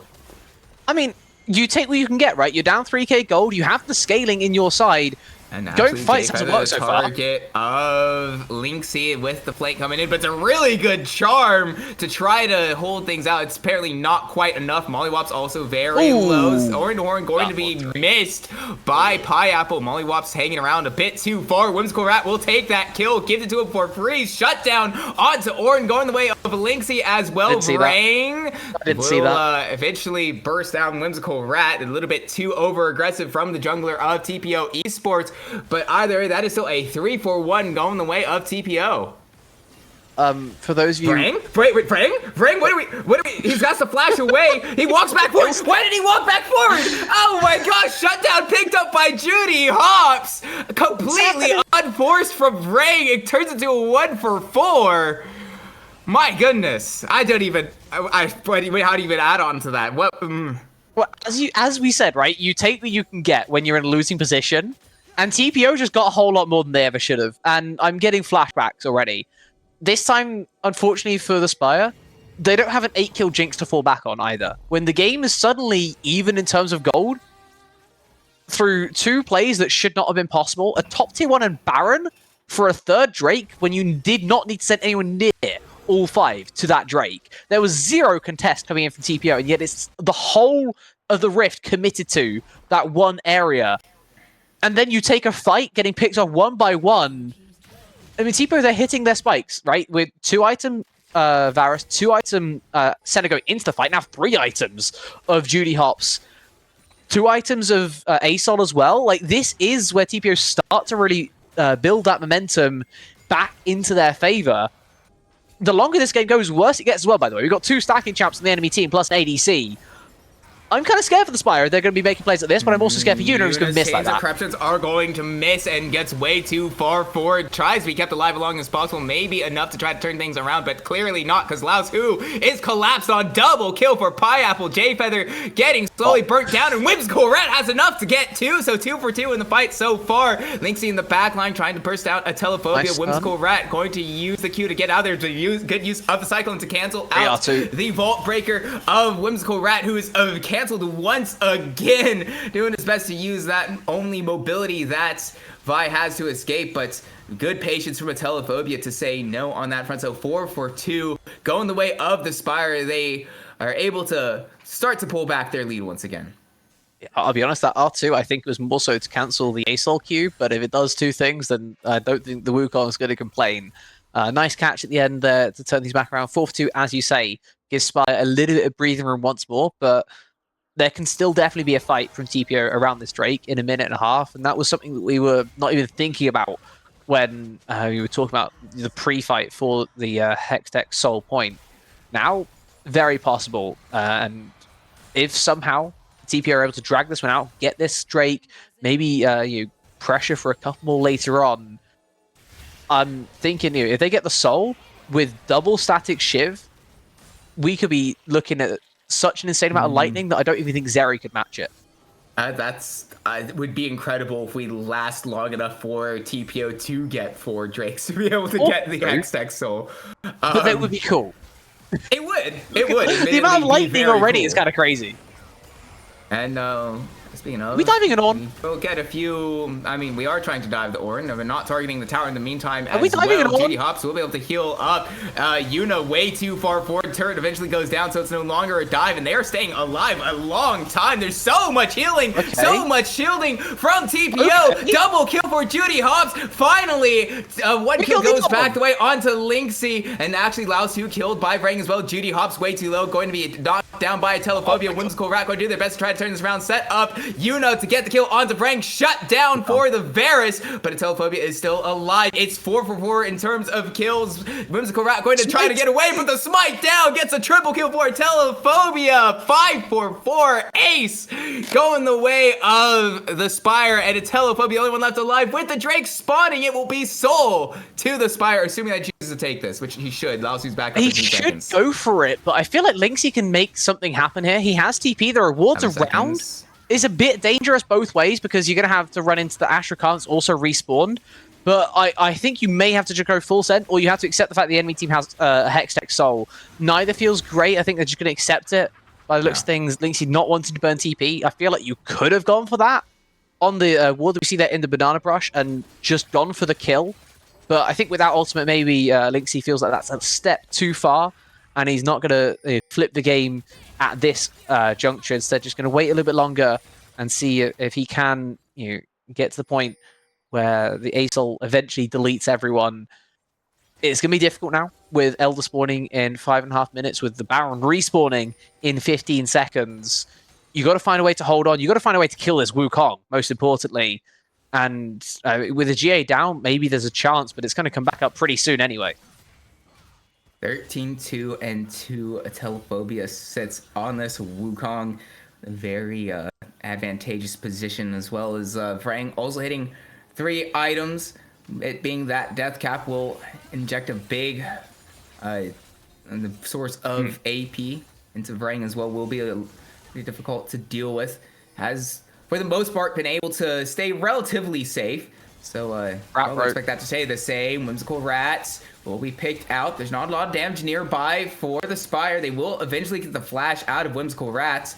So at least they will get that. The Rat goes back forward. They know that the Rat has no flash. I could not tell you why Whimsical Rat went back. And the Traveler Crow's arrow finds its way onto Laos, who's collapsed on quickly. Mollywops will be the one who secured the kill with the grand entrance. So 2 kills with Baron up, going the way of the Spire. It looked like TPO might have had a chance to come back in the way of this one, but with Baron up and available for the Spire, they will very comfortably pick that one up for themselves. No smite, no chance of a steal for TPO. What I'm seeing in this game is making me question why the Spire went Ivan so much more in game 1. Like, just look at the scoreboard, look at what's happening through mid jungle for the Spire. You're not Gumayushi. Go away. I don't even. He tried to steal Baron, but you're not Guma, so like just don't. I saw Pineapple? That. Yeah, yeah. I mean, I respect the attempt. Obviously, Lynxy would have been the target, assuming that the second cast of the Call of the Forge God did go through.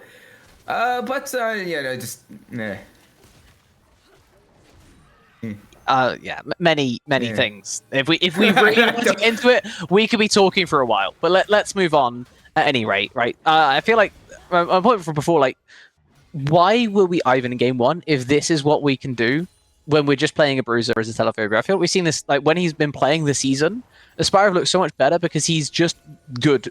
Like, they is just a good jungler for this level, and he can win games by doing things like this. Whimsical Rat, not used to playing jungle. I'm not going to hold that against him. But he is kind of just getting slapped right now as another arrow is going to connect on mid. Yeah, and the Cyclone finds way onto Yuna. Laos, who will do his best to try to heal things back up, which they will do to delay things out a little bit longer. Under the tower, Pineapple going to have to flash away, not getting any kills in the process. So TPO stay alive a little bit longer and hold on. That Acel really starting to hurt the Ornn right now. He's built 2 armor items since going the Kanik first, and you can tell the difference. Lynxy's starting to really chunk through the Ornn health bar. He's going Riftmaker third, which maybe could argue about for an Acel, but I mean, Lynxy plays a lot, so I'm not here to question it just yet, but still, a lot of damage being felt there by Pi. He still has to tank it up, though. doesn't have TP to get back, so he's going to be in a little bit of trouble for the time being, unless he can just going to have to kill take a City for really more. long way around that wall, and so Rang will secure the kill Finally onto the there. top laner of TPO. Judy Hopps burning down from the Victor ultimate. Double kill for Rang at a very important time with the bot lane wave getting pushed in with Baron buff. This just might be the end of game 2 for TPO unless they can hold on for it just a little bit longer. They do have the healing from Laosu to maybe delay things out a little bit longer, but that's a little bit cope with all 5 members of the Spire pushing in. And Chapter Crystal Arrow not quite going to hit Laosu, but Yuna steps forward. The Cyclone finds way onto 2. The follow-up from the Rakan, way too much to handle for TPO Esports. And the Spire swing back to take game 2. Yeah, TPO just somewhat outmatched this time round, and I feel it comes back to the previous point. A Telephobia is playing a jungler where he has so much more agency than he did in the previous game. That Ivan got ran out of the rift by someone who doesn't even play in the jungle. Whimsical Rat had a lot more comfort in that one, playing champion he's more used to playing and being able to be as aggressive and just kind of take every camp he ever saw. This time round, we saw him get caught out a lot more, right? There are a lot of camps that he went for that he's not allowed to go for, because the enemy team is playing a similar idea of jungler and has played it a lot more, has played a lot more of those champions. He knows what he can do, and he knows what you're not allowed to do. I feel that's the big difference in this game here, and I feel like the Spire have learned a valuable lesson of A, don't take Ivan Hui. Good lesson number 1. And lesson number 2, play to your strengths. Your strength is not having a Telephobia on a supportive champ. Your strength of having a Telephobia, have all the agency he could possibly want, and let him be the carry. Which is what we will look out for from the Spire. It looked shaky from them at times, but they come back to take game 2. They want to hold on, give themselves their best chance possible at a decent enough seeding, though I think with the loss in game 1, the likelihood of that is extremely low.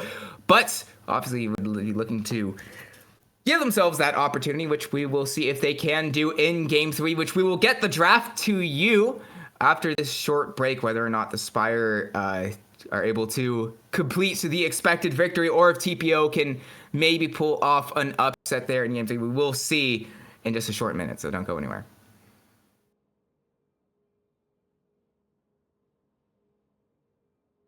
We lost?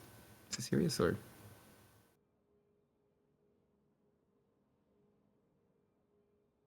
We still...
Well, we apologize for the delay, but we are through now and good to go for the final game of this first series between the Spire and TPO Esports, who have opted to switch to the red side for the first time here in Game 3, Rue. Yeah, interesting decision from them. I feel like could go either way on that one. I don't mind it. I feel like if you want to give your top lane something to really play around, then absolutely fine. I feel like it's been an interesting to watch so far. The top lane, Linksy having and not the best of games in the previous on the ASOL, just didn't really have the time to get scaled up to where he wanted to be before all hell broke loose. Wouldn't mind giving a bit more agency, but it does also mean that the Spire are going to get first pick here, and they're going to take Caitlyn with it. Yeah, a lot of pressure provided in the bottom lane with that pick. Karma is also technically up, as well as plenty other options like the Lux. A lot of good partnerships for the Caitlyn are up and available, and you can really only take one on the side of TPO, which we will see what they opt in as a response for their pick. You don't have long for it. Haven't had a hover just yet. Will be the Jhin, which is a bit of a classic counter pick into the Caitlyn. Yeah, and this is a nice way of trying to deal with a Caitlyn as well. Jhin Karma, I mean, I don't like Jhin personally. I feel like that's that's fair. But Jhin Karma is a very nice neutralizer into Caitlyn, and Caitlyn's someone who really likes having the push in the lane. Going to be even harder to have push if they do end up going the Yuumi. I know they've been doing some fun stuff, talking in TPO. We've been seeing the chat, yeah. This is not real. Caitlyn Yuumi is not a thing. I don't think. It's going to be like Lux or something, or Nami. That's fine too. Yeah, Nami's a little bit awkward if you're not used to playing as the Caitlyn, because the trap placement on the bubble doesn't feel natural. You see the champion, you put the trap below them, but that isn't actually below them. You got to move it a little bit. But I'm sure they'll have played this one before. It's also not the easiest CC to land, which makes the Caitlyn setup a little bit harder. But Pantheon, much easier setup to land, and much easier setup than play off the back of. Focus on the bot side here for Spire will end up working pretty well, as long as JFeb is able to maintain his advantage when they get strong this game, instead of what we saw in game 1, where they got really strong and they weren't able to play around it properly. Also, what you were looking for specifically out of a Telephobia, or maybe not specifically, but that style of champion with that Wukong performance in Game 2, how Telephobia absolutely took over Pantheon, another 80 bruiser, who's even probably a bit even more so in the meta than Wukong has been. So getting on a really strong champion like that, and that can really influence these lanes early on, is one that we'd be hoping that the Spire went for, and in fact they did, but the response from TPO is in fact the Malphite. Yeah, it's a little bit of an odd one to just slam the Malphite on 3 here. You don't really see enough for it to just be like a guaranteed win wherever it goes. And I am wondering if they're doing some weird stuff with it again. You point out for whatever time it is, Whimsical Rat is not a jungler by trade, right? I would not be shocked if this is just a top laner that he's playing in the jungle, where he has some comfort on it and it's still fine in the jungle. I feel like that's maybe that avenue they've gone for here with taking that on 3, but naturally taking him out like this early on, you have to protect it, right? Gwen and Silas in particular, very difficult to be playing into. Nice bans there to protect it. Those bans do imply top lane, which is a little bit odd, but I feel like just in general, they'd be really annoying to play into, so maybe that's where they're headed. Yeah, and also Silas, obviously, with the Unstoppable Force, is even more effective than Malphite at using that ultimate, so it's just generally good takeaway there. But yeah, I do see what you mean with the kind of hinting of it being a top lane takeaway. I also don't... I mean, Pineapple has had a pretty decent series so far, but I don't necessarily think it's been as, such a runaway from Pineapple that you have to be like, we have to focus him so hard to take those 2 bans away. Spire, meanwhile, on their end, going to be taking 2 mid laners away. Ari and Mel going to be off the board, which means TPO will be picking up the Orianna with the Malphite already. Maybe it is a Malphite top with that pick. It still could go either way. Could be. Yeah. I mean, keeping it open, right? Keep that flex open as long as possible is really what you want to be doing in this type of situation. And no matter what, the Spire are going to have to pick around the potential of the Malphite going there, right? If you end up picking an AD top, not great with Pantheon in the jungle anyway, but B, you're then guaranteeing the Malphite just moves up there and you're in pain. Instead, they're going to have to take either something on the tankier side or maybe a little bit more AP focused. If you find something that's mixed damage, absolutely fine. If you find something that has all of that, then amazing. And you know who has all of that? Mundo. Because he's tanky, he has very good damage profile, and he does not care.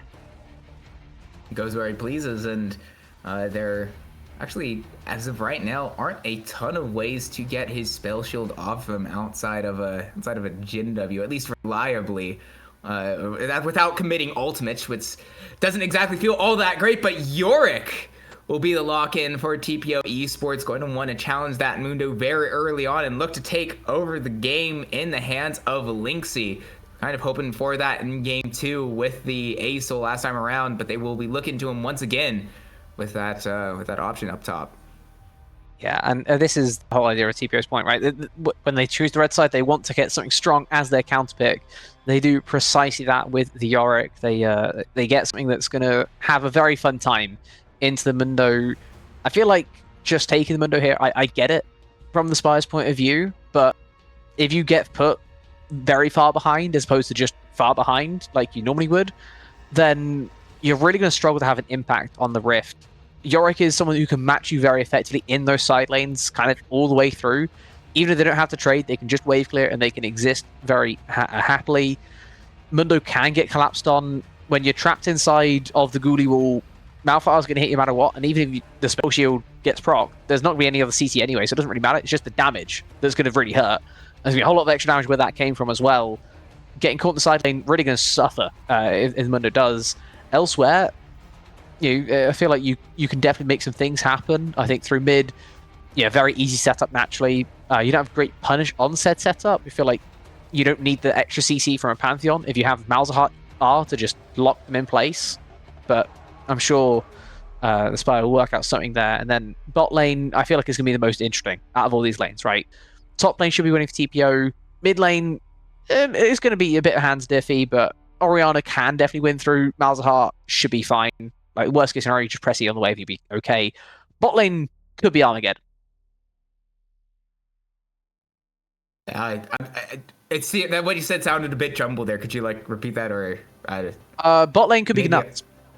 Yeah, that hard to agree, because obviously the Jhin Karma is a pretty big takeaway from Caitlyn, and Jhin is, even though in the game as a whole not exactly the most meta or the most strong. I know I cast my mind back to, I think, a bit FlyQuest made a few weeks ago with on the joke at how much they get Mossy, that champ. But I mean, it's still similar on that front, where it's not exactly the most strong right now, but into the Caitlyn historically is one that we've seen played a lot as a response. And Caitlyn Nami, not exactly the most common bot lane pairing either. Obviously, the Nami can enhance the Caitlyn's abilities quite a bit, with a few of those auto attacks being enhanced with the E. But Caitlyn obviously wants to be pushing a ton, and Nami doesn't necessarily help out too much with that. No, I feel like it has a little bit of anti-synergy, but if you can land a bubble, then suddenly you're well in the game, right? That's what we were talking about earlier on in the draft. It is now a lot more down to the mechanical skill of the supports of both sides, right? The Karma has to be able to land the poke and time the shields correctly. The Nami has to be able to land the bubble and also get the poke off with W, empower the Caitlyn at the right time, and get that burst to the point where it's so oppressive that even the Karma shields aren't enough. Bot lane is going to be detected a lot more this game by the supports than by the ADCs, who are still going to have their part to play. Let's not get that twisted, right? Jhin does still do a bit more into Caitlyn than a lot of other ADCs can, but as I say, it's going to be the supports that dictate it, and I'm very interested to see how they come into the lane as a result. We will see how that plays out in a few short minutes, but until then, we will send it to the spectator delay.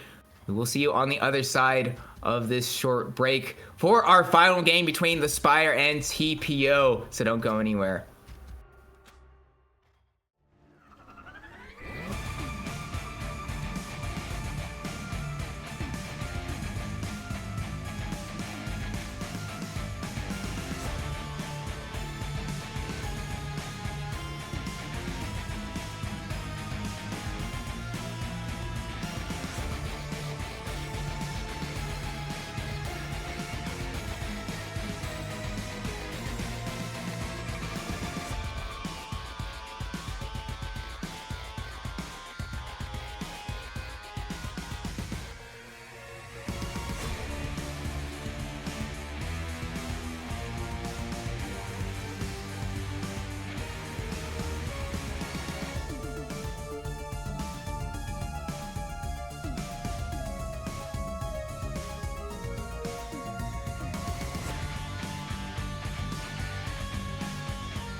And so for the final time in this series, the Spire and the TPO Esports have loaded onto the Rift, and straight away in the bottom lane, we were looking for this as our matchup to look out for. The immediately trade away at about level in terms of health bars, about a quarter each way, but Whimsical Rat holds up, wow. Caught out in the Baron pick, going on flash over that wall, so immediately no flash on the jungler of TPO Esports.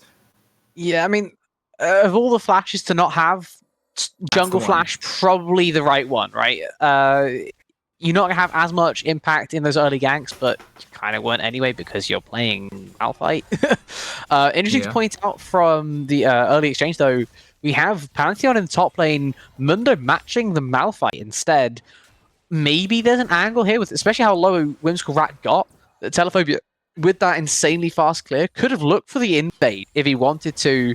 Looks like he's chosen not to. Just going to go for that insanely fast full clear, kind of up there with Zyra in terms of first clear. And it also means that Lynxie's going to have a much tougher time, right? He chose the Yorick thinking it was into the Mundo, but they double flexed as TPO were also looking to double flex.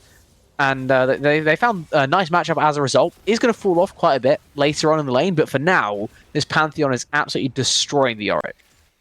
Yeah, and especially hitting that level 2 first will do quite a bit. We saw how much damage the empowered Q onto Lynxie did on its own. Be one for Lynxie to struggle with early on. Let's talk about struggles early on. Mollywop's going to be chunked out even a little bit more. Will eventually heal back up on the Nami. The bot lane so far of TPO looking to negate out this Caitlyn really well. Yeah, and this is kind of the thing, right? You have a Karma lane. It's if the Nami doesn't pull off some absolute heroics, then it's kind of how it's just going to look, especially right at the start. I would also like to point out Yuna's runers. When was the last time you saw a Death by a Touch Jhin? Obviously, you kind of been that long. I was about to say, it's very new, so... so again... I'm really asking, is this the first time? Because it's the first time for me. Yeah, equally, I would say that would be accurate. Usually we typically see the fleet footwork on the Jhin, or well, not really Hellblades. That kind of died a long time ago. Good, by the way. It's a good thing that died a while ago. That should have never been a thing in the first place. Before we get to that, Telephobia trying to fight out this 2v1. Judy Ops is very low. Cleaver lands its way, but the slow is not going to be enough. Flash from Telephobia gets some time and space. And will actually live in that fight, but we'll have to see it over control of the crowd. Meanwhile, hold up in top lane, Pineapple and Lynxie going to trade flashes, but the Q charge up hits. First blood, solo kill to Pineapple, flash forward, trying to find somebody at the J Feather, does force out a heal. Won't quite find the kill just yet. The snare not going to come out from Laos Hu.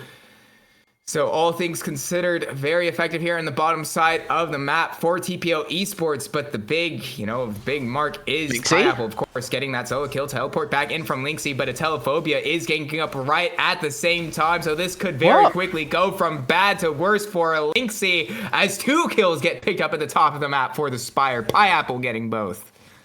Now, I know you don't know exactly where the Mundo went, but you are flipping the game on that TP. He base instead of getting the top crab that there was 0 contest on, right?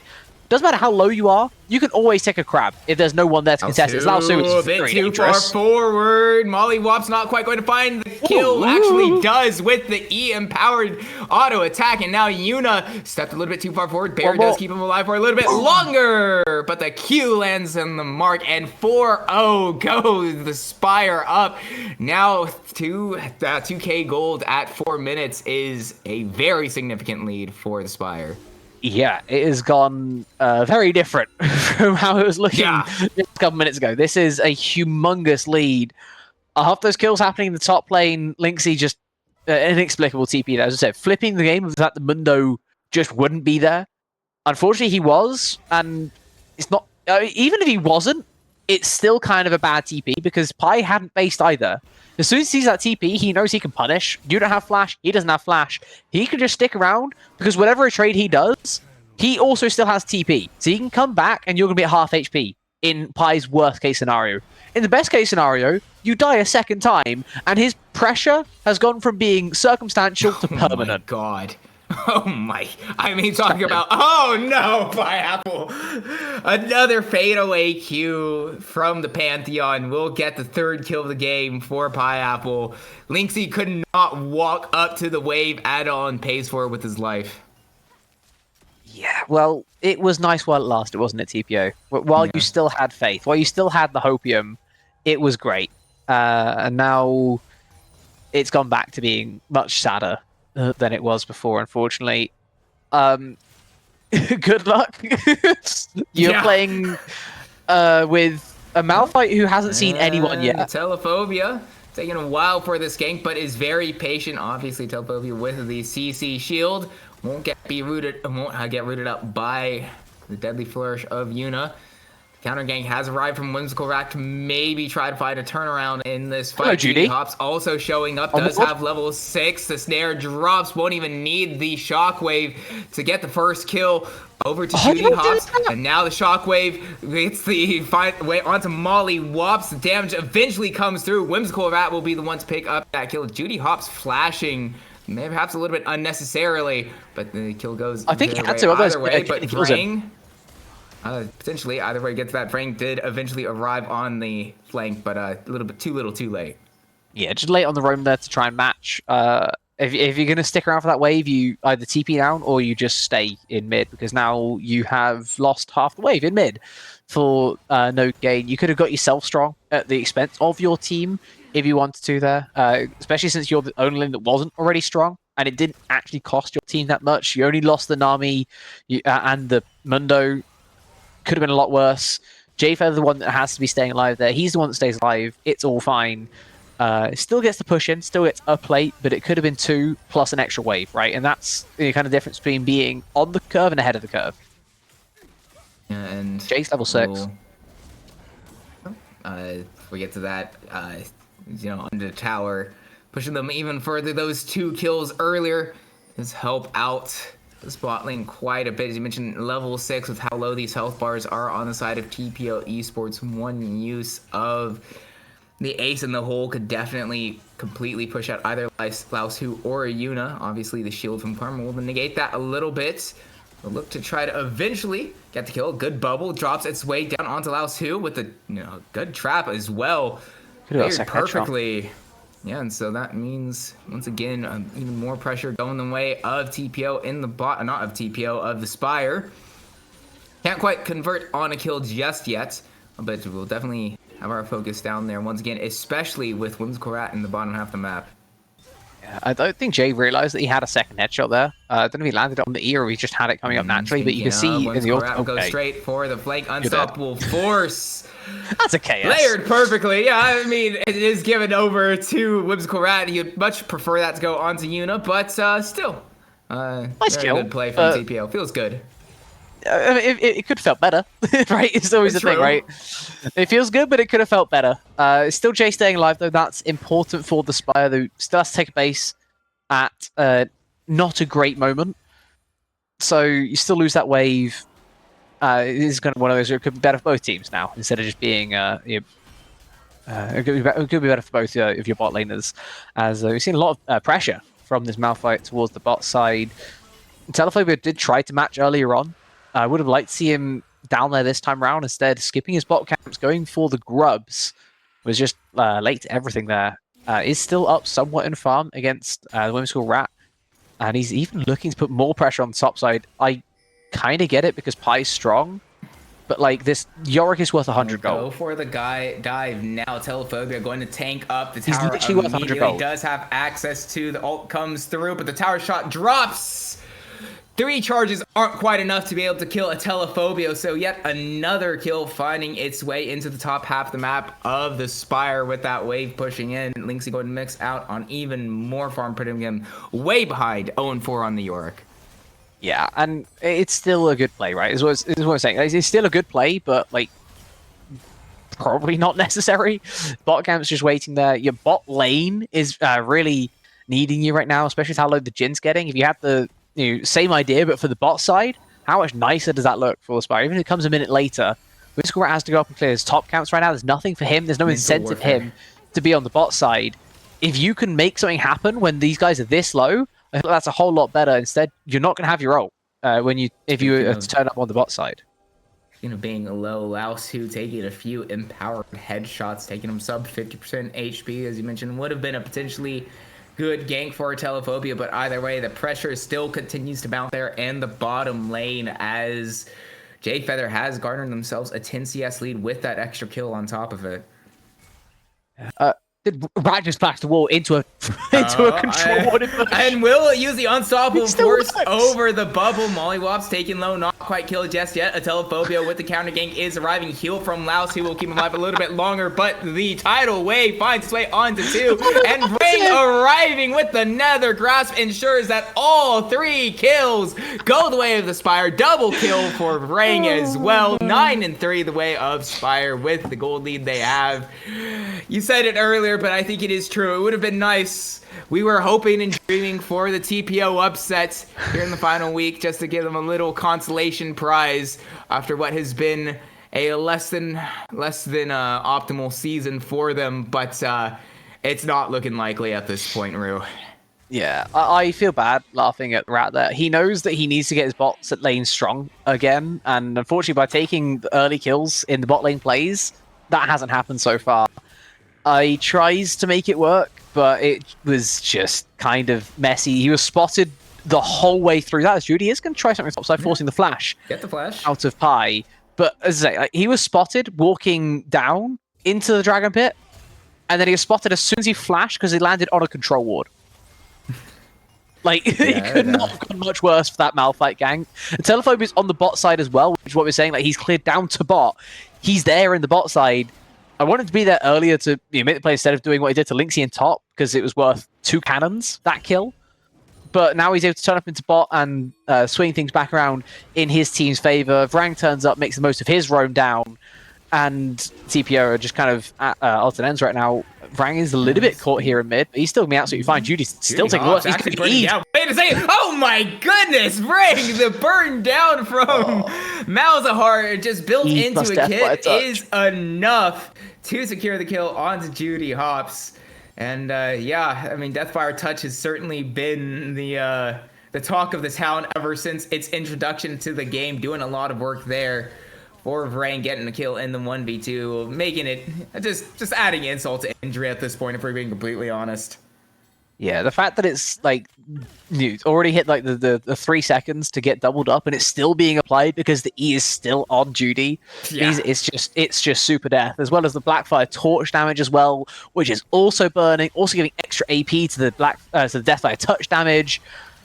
It just compounds into hell as we are exchanging ults in the bot lane. Why did we cancel that? I don't know, and now without the tower, Yuna's going to have to trade flashes with Jade Feather. Tidal Wave just barely tags Yuna, and so Mollywops with a little dance at the end there to I mean, yeah, that's just a BM, and I mean, on one hand I get it, on the other hand, it's over TPO, and meanwhile, Piap will be the target of a gank by Whimsical Rat. Lynxie not really close enough to follow up, and as you mentioned, yeah, just going to press C, not going to take any damage, and he's fine. Yeah, that's always kind of the issue with Pantheon, is that if he presses E, he can even mitigate the Malphite damage as well if he does it properly. I think that's why Whimsical Rat was so hesitant to go in the first place, but I mean, this just isn't working, right? He can walk back as many times as he wants, but Pineapple's still going to have the best part of this here in the top side. Doesn't have a lot of sustain right now because he went Cleaver first, so the Sundered procs that you're used to seeing for the Pantheon just aren't there, but you're seeing why Pantheon's so annoying for a Yorick. He throws the ghouls, and they get completely mitigated. And while the jungler's on the top side for TPO, the bot side is naturally going to be a response for Spire.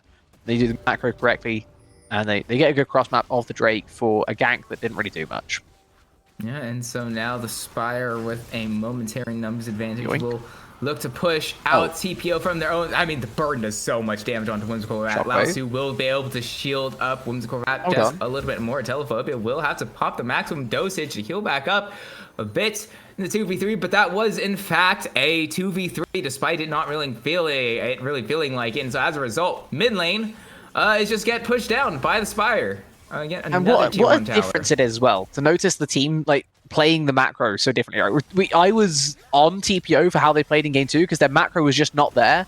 This time around, it feels like the Spire are just there on the macro. Tidal Wave comes through, finds its way onto both Yuna and Lao Su. The damage is way too much for the Jin to survive through. Lao Su, the target of the ace in the hole, though, will just Mantra E and shield himself back up, not take any damage, but that's without the burn. The burn is just going to kill Whimsical Rat, yeah. Like, you've already burnt Flash. The Malphite turns up, if you are inside of his Flash E range, you are dead. Walking up that far in the first place was dangerous. I'm surprised, honestly, that Jfeather chose Lao Su as their target for the ace in the hole there. I think that you could have just gone for the Malphite in the first place. Didn't change anything. You weren't going to kill either of them. But it ends up not really mattering because the Malphite dies. I say to that Flash E from Vrang as Lynxie is trying to make something happen on the top side, but he's still up against Pantheon. It's still suffering right now, and it starts to turn around a little bit at this point when you have your Triforce. He's not put so far behind in the Auric that he hasn't been able to farm at all, so at least you got that going in your favor. You can maybe even look for something here with the support roam, but it feels a little bit difficult to really get anything going for anyone on TPO right now. You're down 8k gold, 9k gold almost. What the hell? Yeah, at 16 minutes, it is significant, is not even appropriate to describe it. Jfeather in a little bit of trouble, will walk out of the range of the curtain call. Now Mollywops will use the bubble to try to cancel it, but that seems a little bit unnecessary considering he's already down. He flat. Why did Mollywops flash there? Is this and more on the news app? This and more at 11. We will eventually get the answer to, but all the while, Whimsical Rat will spot out a low Jfeather, use the unstoppable force to find that kill, but now it's just on the wrong side of the map, nowhere to go. But it is a shutdown in the 1-for-1, so I guess you will take that. It is a trade up in gold. I mean, yeah, but like the shutdown goes to Malphite, right? So yeah, big deal. Yeah, you know. You got nice Val. Congrats. Like, you know what I mean? You got nice Val. Yeah, I can't even come up with anything. I can't. There's nothing for it. I tried to come up with a copium response, but yeah, I mean, the Knight's Vow, it'll feel good on Judy Hops, I guess. Yeah, I mean, he'll take slightly less. They'll take slightly less damage from the Caitlyn. Yeah. Or kill Malzahar running around there for 2 items 18 minutes. Like, there are bigger issues. There are many bigger fish to fry right now. Lynxie is going to get a turret at least in the top side. An objective bounty claimed for TPO. So they have something, finally, on a split push that was not responded to this time by the Spire. But, I mean, you turn the 8k gold lead into a 7k gold lead. And Whimsical Rat, these are not your Raptors. Has the unstoppable force now. Another grasp procs, and then when she comes out of that, there's just too much CC from the shield vault and the how was that ever gonna work? Snap trap, and so yeah, nowhere to go. Yeah, no answer. No comment. I feel like we've seen a couple of times through the series, just like the difference in having a jungler who plays a lot of jungle and the necessity of finding someone who will play in an off role to help out a team, right? That has been the difference in the series. Game 1, it didn't matter too much because he got insanely fed and the camps didn't matter anymore, and he was up against an Ivan, where the camps don't matter as much in the first place.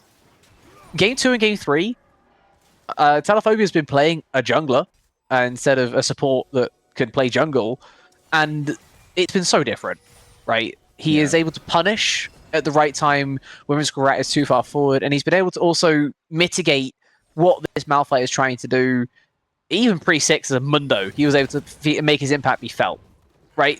That's just what happens when you have someone who's used to playing in the jungle. Telephobia Whimsical Rat is playing in an off role to help his team out, and while I respect that, it's just resulting in this.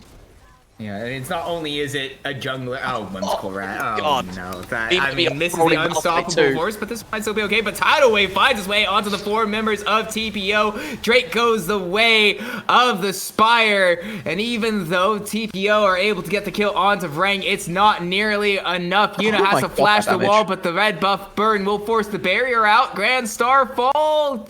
Will actually won't. I'll get the kill. Yeah, that's a little bit much. Ace in the hole was also used already, so that kill would have gone over to Jay Feather to come through. But the ace, speaking of, not in the hole as it is secured by Spire, with Pineapple getting that extra kill onto League C at the end there. Is now quick math, 8k gold up at 20 minutes, 8.5. I mean, either way, to the Spire. At 20 minutes, 8k gold is it's a lot. Yeah. We can use the word a lot to describe this gold lead. I was about to say insurmountable. And that's probably true. But it's likely true. It's 10. Is 10k? Not at 20 minutes, so it's 21 minutes now. So. Oh, okay, that's the difference. Okay, fair enough. That's a big. That extra minute's going to be the TPO comeback that they needed. There have been quite a few extra minutes in terms of getting a soul here for the Spire, so that's a little bit difficult of a win con to replay around. Not that it seems necessary. It feels like all you need to do is push your side lanes, force out enemy players, get random kills, start Baron. Yep, Nether Grasp dropped. Nowhere for Linksy to go. Actually, Laosu does eventually arrive to drop a shield. An unstoppable force goes away. It's onto Vrang. The Ace in the hole drops through. Redemption will keep Vrang alive a little bit longer, and Flash Forward doesn't have the ultimate. But Rat just, he's just condemned to his fate. Stays still. Does his best to get a few more Krugs. I mean, that's like 20 extra gold before you die. If you're already dead, get that extra 20 gold. But a little bit more than the Krugs and the kill onto Whimsical Rat is that Baron is now up because we are past the 20-minute mark. And it will certainly go the way of the Spire. Now 11k gold up. Yeah. I feel like it's pretty safe to say the lead is now insurmountable. I mean, the siege as well. We look back on, but this siege is nasty, right? You have enough poke to be very annoying here as the Spire, and the enemy team has Jhin, so they don't have wave clear, right? The best wave clear they have is Orianna? Which is not the worst ever, but the Grand Starfall comes through. Laosu just completely deleted by Pineapple with run rotation of spells. Yuna the target. In short order, Pineapple does way too much for the bot lane of TPO to handle at this point.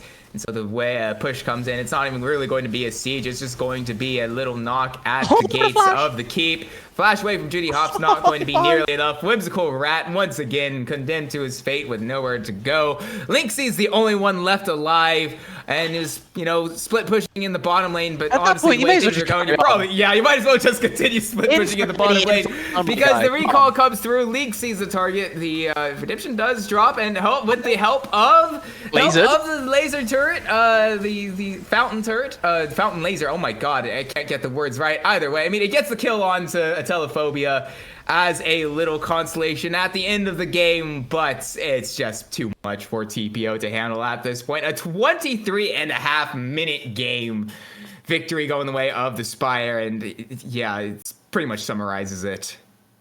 Yeah, now this is going to be very difficult to fact check in a reasonable amount of time, but I am wondering if this is the fastest game of the season. Hold up, I have the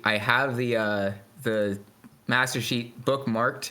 It might be within. I think it's got to be at least close. I know we had some insane Elysium stomps earlier on, so that's kind of what I'd compare them to, because I think they won their first 4 maps in 100 minutes or something. But I think even the fastest one of those was like 24, maybe. So yeah, there's no easy way to fact check this. 23:39. Elysium had a 23:39. What was this one again? This one was 23:30 something. It's close. It's bloody close, is what it is. Let me pull up. What if I try clipping? What if I try clipping this, and then we might have still had enough time to still be in the game to see the finishing score if I pull up the clip. It was. Can I pull this up to full screen so I could actually see it? Hello. No, wait, hold on. It is cooked no It's matter too what. small for me to read. Either way, the point still stands. It is potentially the fastest game in the series in the season. If it was, it would have been by a handful of seconds. But It would also still be either TPO way, taking the L, by the way. it was 'Cause TPO. That was Elysium versus TPO at the start of the season. No. Well, either way, congratulations to the Spire and, well, honestly, to kind of TPO as well for getting their first game win of the season and for having us for a few minutes there believe in the upsets. But we eventually got back to our regularly scheduled programming, and with that, congratulations to the Spire, and put themselves in a decent position to maybe get that third seed off of Conduit. But that will conclude this first series of our Week 7 Premier League match. But the one that we have all been waiting for in the Blue Water Premier League is the one that will be coming up next after this. Speaking of Elysium, we've talked about them. They will be playing Literal Monkeys, both 5-1, in what could very easily be a preview of the final between the two heavy hitters here in Season 3 of Blue Water Premier League. So we'll be bringing that to you in just a few moments after this short break. Don't go anywhere.